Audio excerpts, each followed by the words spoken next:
ഇത് ഈ ബിസിനസ് ഒരു സൈക്കിൾ പോലെയാണ്.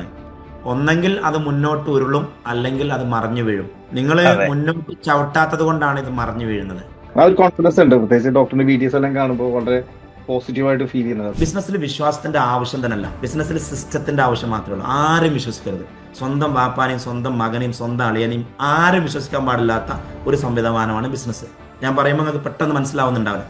ആരെയും വിശ്വാസം എന്ന് പറഞ്ഞ ഒരു സാധനം ബിസിനസ്സിൽ ഉണ്ടാവാനേ പാടില്ല. നമ്മൾ വിചാരിക്കുന്നത് ബിസിനസ്സിൽ ഇറങ്ങിയിട്ട് നമ്മൾ ഇങ്ങോട്ട് ഒരു നായി ഓടുന്നതിലോ ഓടി, അല്ലെങ്കിൽ പട്ടി ഓടുന്നവരോ ഓടിക്കഴിഞ്ഞാൽ എല്ലാമായി. അതിൻ്റെ ഇടയ്ക്ക് നമ്മൾ ആരോഗ്യം നഷ്ടപ്പെടുന്നതോ, മൈൻഡ് നഷ്ടപ്പെടുന്നതോ, ഫാമിലി നഷ്ടപ്പെടുന്നതോ, സാമൂഹ്യ ബന്ധം നഷ്ടപ്പെടുന്നതോ, മെന്റൽ ഹെൽത്ത് നഷ്ടപ്പെടുന്നതോ, ഫിസിക്കൽ ഹെൽത്ത് നഷ്ടപ്പെടുന്നതോ ഒന്നും നമ്മൾ നോട്ട് ചെയ്യാതെ പോകുന്നുണ്ട് എന്നുള്ള ഒരു യാഥാർത്ഥ്യം കൂടി കുറച്ച് മീറ്റിംഗ്സ് കണ്ടപ്പോൾ തോന്നി. 10,000 സ്വപ്നം കണ്ട് വന്നവന് നിങ്ങൾ 1,00,000 സാലറി കൊടുക്കുന്ന രീതിയിലേക്ക് അവനെ വളർത്തണം. 1,00,000 സാലറി കണ്ട് വന്നവന് 10 ലക്ഷം സാലറി കൊടുക്കുന്ന രീതിയിലേക്ക് നിങ്ങൾ അവനെ വളർത്തണം. കമ്പനിയിൽ നമ്മൾ ആദ്യം ഹയർ ചെയ്യേണ്ടത് ആരാണെന്ന് വെച്ചാൽ, കമ്പനി തുടങ്ങുന്നതിന് മുമ്പ്, എന്തും ചെയ്യുന്നതിന് മുമ്പ് ആദ്യമായിട്ട് ഹയർ ചെയ്യേണ്ട ഒരു വ്യക്തി.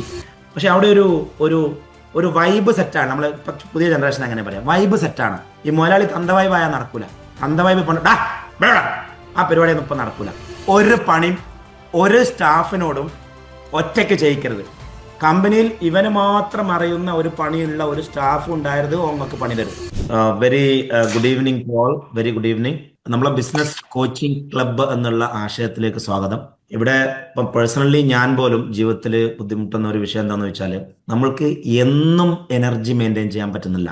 എന്നും എനർജി. അപ്പൊ നമുക്കൊരു സെൽഫ് ഡിസിപ്ലിൻഡ് ഡ്രൈവ്, ഏതെങ്കിലും ഒരു ഫാക്ടർ അല്ലെങ്കിൽ ഏതെങ്കിലും ഒരു വ്യക്തി നമ്മുടെ ഡെയിലി വിളിച്ചുണർത്തിയിട്ട് എഴുന്നേൽക്ക്, നടക്ക്, എന്തായി, എവിടെ എത്തി എന്ന് ചോദിക്കാൻ ഒരാളില്ലാത്ത ഒരു സാഹചര്യം പേഴ്സണലി ഞാൻ പോലും ഫേസ് ചെയ്യുന്നുണ്ട്. അപ്പൊ നിങ്ങളിപ്പോൾ എന്നെ കാണുന്നത് എന്നും എനർജറ്റിക് ആയിട്ടാണ്, എന്നും വീഡിയോയിൽ ഇതിന് പറയാം സ്മാർട്ടായിട്ടാണ്. പക്ഷെ ഞാൻ എന്നും എനർജറ്റിക് അല്ല.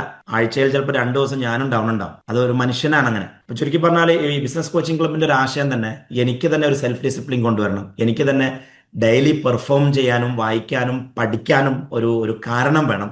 എൻ്റെ ഗോളുകൾ തന്നെ ഞാൻ സെറ്റ് ചെയ്തത് അച്ചീവ് ചെയ്യണമെങ്കിൽ എന്നോട് ചോദിക്കാൻ ആളുകൾ വേണം. അതുപോലെ തന്നെ നിങ്ങൾക്കും വേണ്ടി വരും. ഡെയിലി എന്തായി കാര്യങ്ങൾ, ഇന്ന് ക്ലാസ് ആണെങ്കിൽ നാളെ ആക്ടിവിറ്റിയാണ്, ഇന്ന് ക്ലാസ് ആണെങ്കിൽ നാളെ ആക്ടിവിറ്റിയാണ്.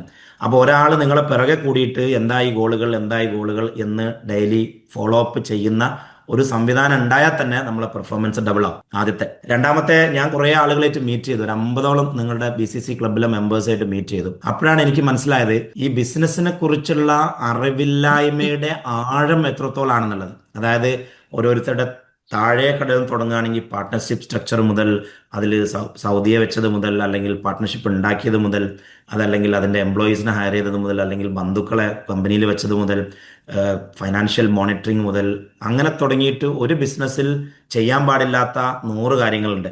ആ 100ഉം ചെയ്തു വെച്ചവരൊക്കെ ഉണ്ട് ഓരോ കമ്പനിയിലും. അതായത് കച്ചവടം ചെയ്ത് സാധനം വാങ്ങി സാധനം വിറ്റ് പൈസ ഉണ്ടാക്കാൻ അറിയാമെങ്കിലും അങ്ങോട്ട് ഒരു പ്രൊഫഷണൽ ബിസിനസ് സ്ട്രക്ചറിങ് എങ്ങനെ എന്ന് ഒട്ടും അറിയില്ല എന്നുള്ളതിന് എനിക്കുള്ളൊരു ഡെപ്തുള്ള നോളജ് കിട്ടിയത് ഓരോരുത്തരായിട്ട് ഇങ്ങനെ മീറ്റ് ചെയ്ത് വന്നപ്പോഴാണ്. എന്ന് മാത്രമല്ല, ബിസിനസ് അവിടെ നിൽക്കട്ടെ, നമ്മൾ വിചാരിക്കുന്നത് ബിസിനസ്സിൽ ഇറങ്ങിയിട്ട് നമ്മളിങ്ങോട്ട് ഒരു നായി ഓടുന്നതിലോ ഓടി, അല്ലെങ്കിൽ പട്ടി ഓടുന്നവരോ ഓടിക്കഴിഞ്ഞാൽ എല്ലാമായി. അതിൻ്റെ ഇടയ്ക്ക് നമ്മൾ ആരോഗ്യം നഷ്ടപ്പെടുന്നതോ, മൈൻഡ് നഷ്ടപ്പെടുന്നതോ, ഫാമിലി നഷ്ടപ്പെടുന്നതോ, സാമൂഹ്യ ബന്ധം നഷ്ടപ്പെടുന്നതോ, മെന്റൽ ഹെൽത്ത് നഷ്ടപ്പെടുന്നതോ, ഫിസിക്കൽ ഹെൽത്ത് നഷ്ടപ്പെടുന്നതോ ഒന്നും നമ്മൾ നോട്ട് ചെയ്യാതെ പോകുന്നുണ്ട് എന്നുള്ള ഒരു യാഥാർത്ഥ്യം കൂടി കുറച്ച് മീറ്റിംഗ്സ് കണ്ടപ്പോൾ തോന്നി. കാരണം ഒരാള് ഈ അടുത്ത് 2 ദിവസം മുമ്പ് വന്നിട്ട് പറഞ്ഞു, എൻ്റെ വൈഫാണ് എന്നെ ഈ പ്രോഗ്രാമിന് പറഞ്ഞു വിട്ടത്. വൈഫ് പറഞ്ഞു, നിങ്ങൾ നിർബന്ധമായിട്ട് മൂപ്പരുടെ പ്രോഗ്രാമിൽ പോയി ജോയിൻ ചെയ്യണം. എനിക്ക് പോലും അറിയില്ല എൻ്റെ പ്രശ്നം എന്താണെന്ന്. ബിസിനസ്സിൽ ചില വിഷയങ്ങളൊക്കെ ഉണ്ടെന്ന് അറിയാമെങ്കിലും വൈഫ് നിർബന്ധിക്കുന്നത് എന്തിനാണെന്ന് മനസ്സിലാവുന്നില്ല. സംസാരിച്ചപ്പോഴാണ് മനസ്സിലായത്, മൂപ്പര് ഒരു ദിവസം 300 കോളുകൾ അറ്റൻഡ് ചെയ്തിട്ടുണ്ട്. 1 ഡേ 300 കോൾസ്. അദ്ദേഹം കമ്പനി, അതായത് നിയർലി 60 crores വിറ്റുവരവുള്ള കമ്പനിയുടെ മുതലാളി, ഒരു ദിവസം 60 crores എന്ന് മാത്രമല്ല, 120 സ്റ്റാഫുള്ള ഒരു കമ്പനിയുടെ മുതലാളി ഒരു ദിവസം 300 കോളുകൾ അറ്റൻഡ് ചെയ്തിട്ടുണ്ടെങ്കിൽ എന്തിനാണ് അയാൾ 120 സ്റ്റാഫിനെ വെച്ചിട്ടുള്ളത്? ചുരുക്കി പറഞ്ഞാൽ ഫാമിലിക്കും സമയമല്ല, കുട്ടികൾക്കും സമയമല്ല, ഉണ്ണാനും സമയമല്ല, ഉറങ്ങാനും സമയമല്ല, ആരോഗ്യത്തിനും സമയമല്ല. ജീവിതം എന്ന് പറയുന്നത് ഡെയിലി 300 കോളുകൾ അറ്റൻഡ് ചെയ്യുക എന്നുള്ളതാണ്.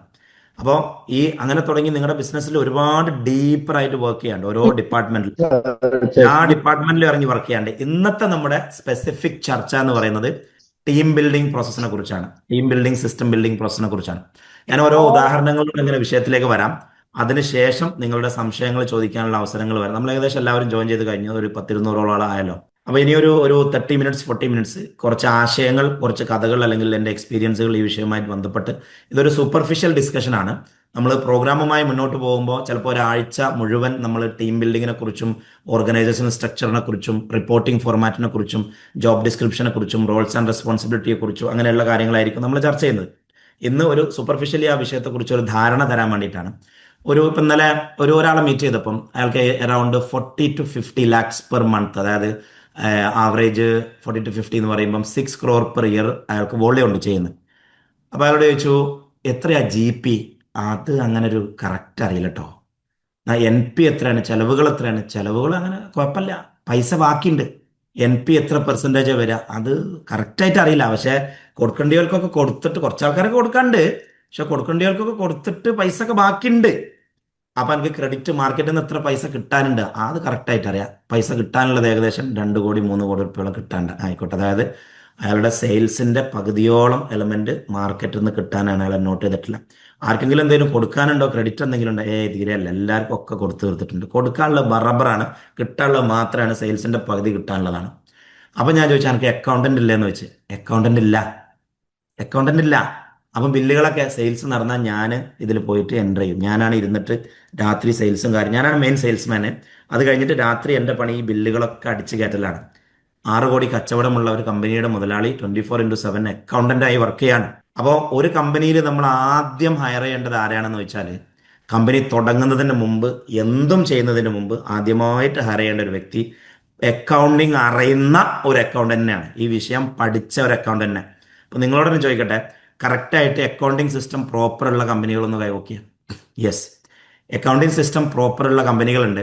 പക്ഷെ ഞാൻ സംസാരിച്ചു വന്നപ്പം ഏകദേശം കമ്പനികളിൽ ഇപ്പോൾ ഒരു 50 കമ്പനിയായിട്ട് സംസാരിച്ച് നോക്കുമ്പം അതിൽ ഒരു 20-25 കമ്പനികൾക്ക് അക്കൗണ്ടിങ് സിസ്റ്റം പ്രോപ്പർ അല്ല. മുതലാളി തന്നെയാണ് അക്കൗണ്ടന്റ്, പിന്നെ രസകരമായിട്ട് ചെയ്യാം. ഇപ്പോൾ ഈ അടുത്ത് ഒരാളായിട്ട് ബിസിനസ് ഇമർഷനിൽ ഇങ്ങനെ സംസാരിച്ചപ്പോൾ അയാൾ പറഞ്ഞ്, അയാൾ കമ്പനി ഒക്കെ സെറ്റായി, ഷോപ്പ് തുടങ്ങി, 30,000 സെയിൽസ്മാൻ, 30,000 പർച്ചേസർ, 30,000 അക്കൗണ്ടന്റ്, 30,000 എല്ലാം. അങ്ങനെ അടുത്ത ബ്രാഞ്ച് തുടങ്ങാനും ഒന്നും കൂടി സെറ്റാകാൻ വേണ്ടിയിട്ട് ഒരു മാനേജറെയും കൊണ്ടുവന്ന് ഒരു അക്കൗണ്ടന്റിനെയും കൊണ്ടുവന്ന്. മാനേജറായിട്ട് കൊണ്ടുവന്നത് ഒന്ന് അയാളുടെ അനിയനെയാണ്, അക്കൗണ്ടന്റായിട്ട് കൊണ്ടുവന്നത് പെണ്ണുങ്ങളെ ആങ്ങളിനെയാണ്. എങ്ങനെയുണ്ട്, പൊളിയല്ലേ? അക്കൗണ്ടന്റ് പെണ്ണുങ്ങളെ ആങ്ങള, അടുത്ത ഷോപ്പിന്റെ മാനേജർ സ്വന്തം അനിയൻ. അതായത് നമ്മൾ ഈ പ്രണയിക്കാൻ മുട്ടുമ്പം തൊട്ടടുത്ത വീട്ടിലെ അയലക്കത്തെ പെണ്ണിനെ പ്രേമിക്കുക എന്ന് പറഞ്ഞത് ഭയങ്കര ഈസിയാണ്. കാരണം എന്താ വെച്ചാൽ best nearest easily available resource ആണല്ലോ തൊട്ട അയലക്കത്തവന്റെ ഭാര്യ എന്ന് പറഞ്ഞത്. പക്ഷെ അതിൻ്റെ ഒരു ചൊറത്ര നിങ്ങൾ വിചാരിച്ചേ, അതിൻ്റെ ഒരു ചൊറത്ര അതങ്ങോട്ട് പാളിയാല് പിന്നെ നാട്ടിലും നിൽക്കാൻ കഴിയില്ല, മഹലിലും നിൽക്കാൻ കഴിയില്ല, ആ പെരയും വിറ്റ് നാട് വിട്ട് പോണ്ടേ. അതുകൊണ്ടല്ലേ നമ്മൾ അയൽവാസിയെ പ്രണയിക്കരുതെന്ന് പറയണത്. അതേമാതിരി തന്നെയാണ് മക്കളെ, സ്വന്തം അളിയനെ കൊണ്ടുവന്ന് ജോലിയിൽ വെക്കുക. ഓൻ പണിയെടുക്കൂല എന്ന് ഉറപ്പാണ്, കാരണം അളിയന്റെ കമ്പനിയാണല്ലോ. പെണ്ണുങ്ങളെ ആങ്ങളന്റെ, അതായത് ഓന്റെ അധികാരം എന്ന് പറഞ്ഞാൽ എൻ്റെ പെങ്ങളാണ് ഇയാളുടെ ഭാര്യ, എന്ത് പറഞ്ഞാലും ഞാൻ താത്താൻ്റെ അടുത്ത് പോയി പറയും, താത്ത ഇയാളെ ചൊറിയും. അതുകൊണ്ട് എനിക്ക് ഇവിടുത്തെ ഒരു നിയമങ്ങളും ബാധകമല്ല. അപ്പം ഉപരി സൗദിയിൽ രണ്ടാമത്തെ കടയൊക്കെ തുടങ്ങി, മൂപ്പരൊന്ന് നാട്ടിൽ പോയി വന്ന ഉടനെ അളിയൻ പറഞ്ഞ്, അളിയോ എന്നാ ഞാനൊന്ന് നാട്ടിൽ പോയി വരട്ടോ. മോനെ എനിക്ക് നാട്ടിൽ പോകണമെങ്കിൽ ഒന്ന് നാട്ടിൽ പോയി വാ. അങ്ങനെ ഒരു ലീവ് കൊടുത്ത് 1 മാസം നിന്ന് വന്ന്. അത് കഴിഞ്ഞ് ഇയാളൊന്ന് പർച്ചേസിന് ചൈനയിൽ പോയി വന്നിട്ട് പിന്നെ 1 മാസം കഴിഞ്ഞപ്പോൾ വീണ്ടും, അളിയപ്പോൾ 1 മാസം ലീവ് എടുത്തില്ലേ, ഞാനൊരു മാസം വീണ്ടും ലീവ് എടുത്തു. അതായത് മൂപ്പരിപ്പോൾ വന്നിട്ട് 2 മാസമായിട്ടുള്ളേ. അതായത് അക്കൗണ്ടന്റ് ആയിട്ട് വന്ന അളിയന് മെല്ലെ മെല്ലെ തോന്നുകയാണ്, ഈ കമ്പനി ഇപ്പോൾ രണ്ടാളും കൂടിയാണല്ലോ നടത്തണത്, ഒന്ന് ഞാന് ഒന്നിന്റെ അളിയൻ. അപ്പോൾ ഓനൊരു മാസം നാട്ടിൽ പോയി, അപ്പോൾ ഞാനും 1 മാസം നാട്ടിൽ പോട്ടെ. അവരിങ്ങനെ ആ ഒരു മെല്ലെ മെല്ലെ കമ്പനിയുടെ മുതലാളിയായി വരും. നമ്മളൊരു മാസം ലീവ് എടുക്കുമ്പോൾ ഓൽക്ക് 1 മാസം ലീവ് തോന്നും. നമ്മളുടെ അധിക അവകാശങ്ങൾ. പാളിയൻ സാലറി എടുക്കുന്നത് 15,000, എനിക്ക് സാലറി തരുന്നത് 2,500. ഓൻ സാലറി കൂട്ടി ചോദിച്ചുകൊണ്ടിരിക്കും. നമ്മുടെ കമ്പനിക്കുള്ളിൽ നമ്മളോടുള്ള ഏറ്റവും വലിയ ശത്രുതയും ദേഷ്യവും വൈരാഗ്യവും നമ്മുടെ ഏറ്റവും വലിയ പാരയും ആരായിരിക്കും എന്നറിയാം? ഈ അളിയനായിരിക്കും. ആയിക്കോട്ടെ, എന്നാ പിന്നെ നിങ്ങൾ അളിയനെ പിരിച്ചുവിടാനും തീരുമാനിച്ചു നോക്കി. ഈ അളിയനെന്ന് ഉദ്ദേശിച്ചത് അളിയനാവാം, അനിയനാവാം, എളാപ്പയാകാം, ബന്ധുവാകാം, അല്ലെങ്കിൽ അടുത്ത സുഹൃത്തും ആവാം. അടുത്ത സുഹൃത്തായാലും ഈ പ്രശ്നം. കാരണം ഈ ബന്ധുക്കള് സുഹൃത്തുക്കളൊന്നും നമുക്ക് ഉണ്ടാക്കാൻ കഴിയില്ല. അത് ജീവിതത്തിൽ ഒന്നേ ഉണ്ടാവുള്ളൂ, അല്ലെങ്കിൽ 2 ഉണ്ടാവുള്ളൂ. ഇപ്പോൾ ബ്രദർ എന്ന് പറഞ്ഞാൽ അതേ ഉണ്ടാവുള്ളൂ, ഫ്രണ്ട് എന്ന് പറഞ്ഞാൽ അതേ ഉണ്ടാവുള്ളൂ. അപ്പൊ ചുരുക്കി പറഞ്ഞാൽ ഇത് നമുക്ക് നഷ്ടപ്പെടുകയാണ്. അവനോട് നമ്മൾ നോ പറഞ്ഞു കഴിഞ്ഞാൽ ഒന്ന് ഓൻ തെറ്റി ഓൻ പോയി. ഇപ്പം ഇയാള് അളിയനോട് പറഞ്ഞ് അളിയൻ നാട്ടിൽ പോയി പറഞ്ഞ് ഞാനും അളിയനും കൂടിയാണ് കമ്പനി നടത്തുന്നത്, ഞങ്ങളത് രണ്ടാമതും കൂടിയാണ് കമ്പനി എന്നൊക്കെ പറഞ്ഞ് മൂപ്പര് ഇങ്ങനെ നാട്ടിൽ ഇങ്ങനെ ഇങ്ങനെ സെറ്റായി വന്ന് ഏതായാലും അവസാനം കമ്പനിന്റെ ഉള്ളിൽ നിയമങ്ങൾ പാലിക്കാത്തത് കൊണ്ടും കമ്പനിയിൽ അനുസരണ ഇല്ലാത്തത് കൊണ്ടും സിസ്റ്റം ഫോളോ ചെയ്യാത്തത് കൊണ്ടും അളിയനെ പിരിച്ചുവിടാൻ തീരുമാനിച്ചു. ഇയാൾ സൗദിയിൽ നിന്ന് പിരിച്ചു വിട്ടപ്പോൾ എന്താ കിടക്കണ പുകയില്, എന്റെ പടച്ചോനെ. ഇയാൾ പോകുന്നു, ആദ്യം ഇയാളുടെ ഭാര്യയുടെ അടുത്ത് വരുന്നു, ഭാര്യയായിട്ട് കംപ്ലൈന്റ് വന്നു, ഭാര്യയും ഭർത്താവും തമ്മിൽ തെറ്റുന്നു, ഒരു സമാധാനമില്ല. എൻ്റെ ആങ്ങൾ ഞങ്ങളെ പിരിച്ചുവിട്ട്, എൻ്റെ ആങ്ങൾ ഞങ്ങളെ അപമാനിച്ച്, എൻ്റെ ആങ്ങൾ ഞങ്ങൾ അങ്ങനാക്കി അതാക്കി. വീട്ടിക്ക് കയറി ചെല്ലാൻ ഒരു സമാധാനമില്ല. വീട്ടിക്ക് കയറി ചെല്ലാൻ ഒരു സമാധാനമില്ല. പിന്നെ നമ്മൾ കഴിഞ്ഞു. അപ്പം അതല്ലെങ്കിൽ ഇപ്പോൾ ഉദാഹരണത്തിന് നമ്മൾ എളാപ്പനെ ജോലിക്ക് വെച്ച് നേർച്ചൊളി, എളാപ്പൻ ഞങ്ങൾ കേട്ട് എളാപ്പ ഒരിക്കലും എന്ന് മാത്രമല്ല ഈ ബാക്കിയുള്ള എംപ്ലോയീസിനൊക്കെ ഒരു ധാരണ ഉണ്ടാവും, മൂപ്പർക്ക് സിസ്റ്റം ഫോളോ ചെയ്യേണ്ട ആവശ്യമില്ല, മൂപ്പര് നേരത്തിന് വരേണ്ട ആവശ്യമില്ല, മൂപ്പര് മുതലാളിന്റെ സ്വന്തം ആളാണ്, മൂപ്പർക്ക് എന്തും ആകാം. അങ്ങനെ ഒരു നമ്മൾ കൊടുക്കാത്ത ഒരു അധികാരം ആ ബന്ധു അവിടെ അവിടെ അനുഭവിക്കുന്നുണ്ടാവും. അയാളുടെ ടൈം ലൈൻ ആയാലും അയാളുടെ ടൈമിംഗ് ആയാലും അയാളുടെ റെസ്പോൺസിബിലിറ്റി ആയാലും എന്തായാലും. ചുരുക്കി പറഞ്ഞാല് മറ്റുള്ള എംപ്ലോയീസിന്റെ പെർഫോമൻസിനെ വരെ എന്ത് ബാധിക്കും എന്ന് വെച്ചാൽ ഈ അളിയന്റെ അല്ലെങ്കിൽ എളാപ്പാന്റെ അല്ലെങ്കിൽ അനിയന്റെ അപ്പോയിന്റ്മെന്റ് എന്ന് മാത്രമല്ല, ഇനി തിരിച്ചുപോയി കുടുംബത്തിൽ ഇപ്പോൾ എളാപ്പാനെ പിരിച്ചിട്ട് വിചാരിച്ചു. നിങ്ങൾ എളാപ്പാനെ പിരിച്ചിട്ടാണ് എനിക്കൊരു അനുഭവം ഉണ്ടായിട്ടാണ് ഞാൻ എളാപ്പാനെ പിരിച്ചിട്ട് എന്ന് പറയുന്നത്. നേരെ വിടും വല്യമ്മാൻ്റെ അടുത്തേക്ക്, നേരെ വിടും വല്യമ്മാൻ്റെ അടുത്തേക്ക്. ഓനപ്പേ പൈസ ഒക്കെ ആയപ്പം ഓൻ നമ്മളെ പിരിച്ചുവിട്ട് കമ്പനിയിൽ നിന്ന് ഓൻ അഹങ്കാരാണ്. അങ്ങനെ വല്യമ്മ വന്നു, ഇവിടെ വാടാ ഹമക്കെ ഇവിടെ വാ, എന്താ എൻ്റെ വിചാരം, ഇജാ കുട്ടീനെ പിരിച്ചുവിട്ടോ. അങ്ങനെ ഇതൊരു അത് ചിലപ്പം എളാമ അല്ലെ എളാമാൻ്റെ കുട്ടിയാണെങ്കിൽ എളാമാനെ വിളിക്കും, കേട്ടോ എളാമ ഉമ്മാനെ വിളിക്കും, ഇമ്മ നമ്മളെ ചൊറിയും. അങ്ങനെ ചുരുക്കി പറഞ്ഞാൽ ഒരു ബിസിനസ് പ്രശ്നമല്ല പിന്നാവുക, ഇതൊരു കുടുംബ പ്രശ്നമായി മാറും. ഞാൻ തന്നെ നിങ്ങളോട് ചോദിക്കട്ടെ, നിങ്ങളൊക്കെ കുടുംബത്തിൽ സ്വന്തം ബന്ധുക്കൾ ജോലിക്ക് വെക്കാത്ത ആൾ മാത്രം കൈവക്കിയാൽ മതി, വെറുതെ ഒരു സുഖത്തിന്. മറ്റേ കൈ കുറേ കാണണല്ലോ ഞാൻ. സ്വന്തം ബന്ധുക്കളെ കമ്പനിയിൽ ജോലിക്ക് വെക്കാത്തവർ മാത്രം കൈവക്കിയാൽ മതി. കുര്യൻ സാർ വെച്ചിട്ടില്ലല്ലേ, ആള് പൊളിയാണല്ല. ആരെപ്പോ ഇത് പറഞ്ഞെന്ന്. പിന്നെ അളിയന്മാരൊക്കെ ജോലിക്ക് വെച്ചിട്ടുണ്ടെങ്കിൽ ഇന്ന് വൈകുന്നേരം തന്നെ പിരിച്ചു വിടണ്ടാട്ടോ, നമുക്കൊരു പരിഹാരം ഉണ്ടാക്കാം. ഇനിയിപ്പം ഏതായാലും എടുത്തു പോയില്ലേ, അതിന് വേറെ പരിഹാരം ഉണ്ടാക്കാം, സിസ്റ്റമൊക്കെ കൊണ്ടുവരാം. അപ്പൊ ചുരുക്കി പറഞ്ഞാല് ഇപ്പൊ ഈ അടുത്ത് നിങ്ങൾ കണ്ടിട്ടുണ്ടാവും, വലിയൊരു ഗ്രൂപ്പ് അയാളുടെ അളിയൻ നാട്ടിൽ ഇങ്ങനെ ബസ്സിൽ കിളിയൊക്കെ ആയിട്ട് നടന്നിരുന്ന ഒരു കാലമാണ്. ആ കാലഘട്ടങ്ങളിലാണ് അളിയനെ കൊണ്ടുവരുന്നതും അളിയനെ ഒരു ഗ്രൂപ്പിന്റെ GCCയിലെ ഒരു ഗ്രൂപ്പിന്റെ ബ്രാഞ്ച് ഏൽപ്പിക്കുന്നതും അളിയൻ തന്നെ ആ ബ്രാഞ്ചിന്റെ ഹെഡായി അങ്ങനെ വളർന്ന് വന്ന് അങ്ങനെ ഇയാൾക്ക് ഏകദേശം 10-30 ബ്രാഞ്ചായി അക്രോസ് GCC. അവസാനം എന്താ സംഭവിച്ചു വെച്ചാൽ അളിയനും അളിയന്റെ പെങ്ങളും അതായത് ഇയാളുടെ ഭാര്യയും കൂടി എൻറ്റയർലി കമ്പനി പിടിച്ചെടുത്ത് ഇയാളെ ഒതുക്കി ഇപ്പൊ കടത്തി. ബേസിക്കലി സിംപ്ലി അളിയനെ കൊണ്ടുവന്നതാണ്, ഒരു ജോലിക്ക് ഒരു ബ്രാഞ്ചിലേക്ക് കൊണ്ടുവന്നതാണ്. ആ പ്രമുഖ ഗ്രൂപ്പിന്റെ ഇപ്പത്തെ മുതലാളി ആക്ച്വലി ഇപ്പം എന്തിലില്ല, പ്രത്യക്ഷത്തിലേ ഇല്ല. ഇപ്പൊ അളിയൻ ആൻഡ് വൈഫാണ് ഇത് മാനേജ് ചെയ്യുന്നത് ഗ്രൂപ്പ് മൊത്തം. പിന്നെ ആരൊക്കെയാണോ മാനേജർ ആയിട്ടുണ്ടായിരുന്നത് അവരൊക്കെ ബ്രാഞ്ചുകൾ സ്വന്തമാക്കി, മുതലാളിയേ ഇല്ല ഇപ്പോൾ. ശരിക്കും പറഞ്ഞാൽ ബിസിനസിന്റെ ഒരു ബേസിക് റൂളാണ്, സ്റ്റാഫിനെ ബിൽഡ് ചെയ്യുമ്പം ഈസിയസ്റ്റ് അവൈലബിൾ സ്റ്റാഫ് എന്ന് പറയുന്നത് ബന്ധുക്കളായിരിക്കും. ക്വാളിഫിക്കേഷൻ നോക്കിയിട്ടൊന്നും നമ്മൾ വിചാരിച്ച വിശ്വാസ്യത ഉണ്ടാവും ബന്ധുക്കളായിരുന്ന. ബിസിനസ്സിൽ വിശ്വാസത്തിന്റെ ആവശ്യം തന്നെയല്ല, ബിസിനസ്സിൽ സിസ്റ്റത്തിന്റെ ആവശ്യം മാത്രമേ ഉള്ളൂ. ആരും വിശ്വസിക്കരുത്. സ്വന്തം വാപ്പാനെയും സ്വന്തം മകനെയും സ്വന്തം അളിയനെയും ആരും വിശ്വസിക്കാൻ പാടില്ലാത്ത ഒരു സംവിധാനമാണ് ബിസിനസ്. ഞാൻ പറയുമ്പോൾ നിങ്ങൾക്ക് പെട്ടെന്ന് മനസ്സിലാവുന്നുണ്ടാവില്ല. ആരെയും വിശ്വാസം എന്ന് പറഞ്ഞ ഒരു സാധനം ബിസിനസ്സിൽ ഉണ്ടാവാനേ പാടില്ല. ഇപ്പോൾ ഉദാഹരണത്തിന് ലത്തീഫ് സാഹിബ് എനിക്ക് 1,00,000 കെട്ട് തന്നാൽ ഞാൻ ലത്തീഫ് സാഹിബിനെ വിശ്വസിക്കുകയാണോ വേണ്ടത്, അല്ല ലസീദ് സാഹിബിന്റെ മുമ്പെന്ന് തന്നെ ആ 1,00,000 കെട്ട് ഞാൻ എണ്ണി തിട്ടപ്പെടുത്തുകയാണോ വേണ്ടി? എന്താ ചെയ്യേണ്ടത്? അത് എണ്ണി തിട്ടപ്പെടുത്തണം, അതാണ് അതിന്റെ പ്രോസസ്സ്. അല്ലാതെ കുറച്ച് കഴിഞ്ഞ് പോയിട്ട് ലത്തീഫ് ഖാൻ നിങ്ങൾ തന്ന പൈസ 90 ഉള്ളിട്ടോ അത് 1,00,000 ഇല്ലേനി എന്ന് പറയാനുള്ള അവകാശം എനിക്കില്ല. ഞാനത് മുന്നിൽ നിന്ന് എണ്ണി തിട്ടപ്പെടുത്താതെ വാങ്ങി വെച്ചിട്ടുണ്ടെങ്കിൽ അതിൽ 80,000 ഉള്ളുമെങ്കിൽ ആ 20,000ന്റെ ലോസ് ഞാൻ വഹിക്കണം. അല്ലാതെ ലത്തീഫ് ഖാനെ വിളിച്ചിട്ട് നിങ്ങൾ തന്ന ക്യാഷ് 1,00,000 ഇല്ലട്ടോ 80,000 ഉള്ളുമായിരുന്നു എന്ന് പറയാനുള്ള അവകാശം എനിക്കില്ല. അത് വാപ്പയാണെങ്കിലും. അപ്പൊ ബിസിനസ്സിൽ നമ്മൾ ക്വാളിഫൈഡ് ആയിട്ടുള്ള എംപ്ലോയീസിനെ കൊണ്ടുവരാം, അവരുടെ ക്വാളിഫിക്കേഷന്റെ പേരിൽ കൊണ്ടുവരാം. ഇനി ബന്ധുക്കൾക്ക് ജോലി കൊടുക്കണോ, നിങ്ങൾ എവിടെയും ജോലിയാക്കി കൊടുത്തോളൂ, വേറെ കമ്പനിയിൽ ജോലി കൊടുത്തോളൂ, അവർക്ക് സ്വന്തം ബിസിനസ് തുടങ്ങി കൊടുത്തോളൂ, അവർക്ക് വേണ്ടി നിങ്ങൾ ഇൻവെസ്റ്റ് ചെയ്ത് കൊടുത്തോളൂ. പക്ഷേ ബന്ധുക്കൾ നമ്മളിപ്പോൾ ഒരു സിസ്റ്റം അല്ലെങ്കിൽ പ്രോസസ് ആക്കാൻ വേണ്ടിയിട്ട് ഒരു ഓർഗനൈസേഷനിൽ കിടക്കുമ്പോൾ ഓർഗനൈസേഷനിൽ നമ്മൾ ഫേസ് ചെയ്യുന്ന അത് ഏത് ഗ്രൂപ്പും ആകട്ടെ, നമ്മൾ ടച്ച് ചെയ്തിട്ടുള്ള 100 ഗ്രൂപ്പുകളിൽ ഏത് ഗ്രൂപ്പിലും പോകുമ്പോൾ അതിനെ സിസ്റ്റം ആക്കാൻ ശ്രമിക്കുമ്പോൾ ഏറ്റവും കൂടുതൽ റെസിസ്റ്റൻസ് ഫേസ് ചെയ്യുന്നതും ഏറ്റവും കൂടുതൽ ചാലഞ്ച് ഫേസ് ചെയ്യുന്നതും അവിടെ ഇത്തിൽ കണ്ണികളായി വർക്ക് ചെയ്തുകൊണ്ടിരിക്കുന്ന കുറെ ബന്ധുക്കളുണ്ടാവും. ഇത്തിൽ കണ്ണികൾ എന്ന് പറഞ്ഞാൽ മനസ്സിലായില്ലേ? ഇത്തിൽ കണ്ണികളായിട്ട് വർക്ക് ചെയ്തുകൊണ്ടിരിക്കുന്ന ബന്ധുക്കളാണ് ഈ ബിസിനസ്സിനെ വളരാനും വിടൂല, സിസ്റ്റം ആക്കാനും വിടൂല. നിങ്ങൾ സിസ്റ്റം ആക്കാൻ നോക്കിയാൽ അയാൾ നിങ്ങൾ എതിർക്കും ചെയ്യും. അയാൾ നിങ്ങൾക്കെതിരെ കമ്പനിയുടെ ഉള്ളിൽ വേറെ ഗ്രൂപ്പ് ഉണ്ടാക്കും. അപ്പം ഇപ്പം നമ്മൾ തുടക്കക്കാരാണ്, കമ്പനി ഭയങ്കരമായിട്ട് വളർന്നിട്ട് ഉഷാറായിട്ടൊന്നുമില്ല. അപ്പം അതുകൊണ്ട് തന്നെ കീ പൊസിഷനിൽ മേജർ ഇതിൽ നമ്മൾ പാർട്ട്ണർഷിപ്പിലും പറയലുണ്ട്, സ്വന്തം ബന്ധുക്കളുമായിട്ടും അടുത്ത സുഹൃത്തുക്കളുമായിട്ടും ജ്യേഷ്ഠനിയനുമായിട്ടും അളിയനായിട്ടും ബാപ്പയായിട്ടും ഒന്നും പാർട്ട്ണർഷിപ്പ് വേണ്ടാന്ന്. അതും അതിൽ പെട്ടതാട്ടോ. കമ്പനിയുടെ ഏറ്റവും വലിയൊരു എംപ്ലോയി ആണല്ലോ ഈ മാനേജിംഗ് ഡയറക്ടർ അല്ലെങ്കിൽ ഡയറക്ടേഴ്സ് എന്ന് പറയുന്നത്, അതിന്റെ മുതലാളിമാരാണ്. അതിലും ശ്രദ്ധിക്കേണ്ടതാണ്. നിങ്ങൾക്ക് ഇപ്പം ഉണ്ടെങ്കിൽ അത് പിരിച്ചുവിടണം എന്നല്ല പറഞ്ഞത്. ഭാവിയിൽ നിങ്ങളൊരു കമ്പനിയോ ഒരു ബിസിനസ് തുടങ്ങുകയാണെങ്കിൽ keep it away from the family members and close friends. അതൊരു ബിസിനസിന്റെ പ്രൈമറി റൂളാണ്. ജ്യേഷ്ഠന് വേറെ കമ്പനി, നിങ്ങൾക്ക് വേറെ കമ്പനി. വാപ്പാക്ക് വേറെ ബിസിനസ്, നിങ്ങൾക്ക് വേറെ ബിസിനസ്. ഏട്ടനും അഞ്ചനും കൂടി പാർട്ട്ണർഷിപ്പിൽ ഒരു ബിസിനസ് ഇപ്പൊ ഉള്ളതുണ്ടാവും. പക്ഷെ ഭാവിയിൽ അത് ധീർഭായ് അംബാനി, മറ്റേ അനിൽ അംബാനി, മറ്റേ അംബാനിയും കൂടി പിരിഞ്ഞ മാതിരി രണ്ടും പിരിഞ്ഞേ പറ്റുള്ളൂ. അപ്പൊ അതുകൊണ്ട് തന്നെ തുടങ്ങുന്ന സമയത്ത് രണ്ടാക്കും രണ്ട് തുടങ്ങുന്നത് നല്ലതാണ്. അപ്പൊ ഇനി ഈ അക്കൗണ്ടന്റ് അല്ലെങ്കിൽ ആദ്യത്തെ സ്റ്റാഫിനെ നമ്മൾ ഹയർ ചെയ്യുമ്പോൾ പുറത്തുനിന്ന് മര്യാദയ്ക്ക് പഠിച്ച അക്കൗണ്ടിങ് പഠിച്ച അളിയനല്ല, അക്കൗണ്ടിങ് പഠിച്ച ഒരു ഇൻഡിപെൻഡന്റ് സ്റ്റാഫിനെ, ബന്ധുവല്ലാത്ത ഒരാൾ, ബന്ധുവാണെങ്കിൽ അങ്ങനെ നോക്കും, ഓ സലാം കാക്കാക്ക് ഇപ്പൊ എത്ര ഉറുപ്പ്യ കിട്ടണല്ലേ, ഭയങ്കര പൈസ കേട്ടോ, വല്യമാൻ്റെ അടുത്ത് പോയി, വല്യമ്മ ഓന് നമ്മളെ താത്താന്റെ കല്യാണത്തിന് എത്ര തന്നത്, 50,000 ഉറുപ്പ്യ. ഒരു ദിവസം ഇന്ന് മാത്രം 15 ലക്ഷം ഉറുപ്പ്യ മൂപ്പർക്ക് വരുമാനം.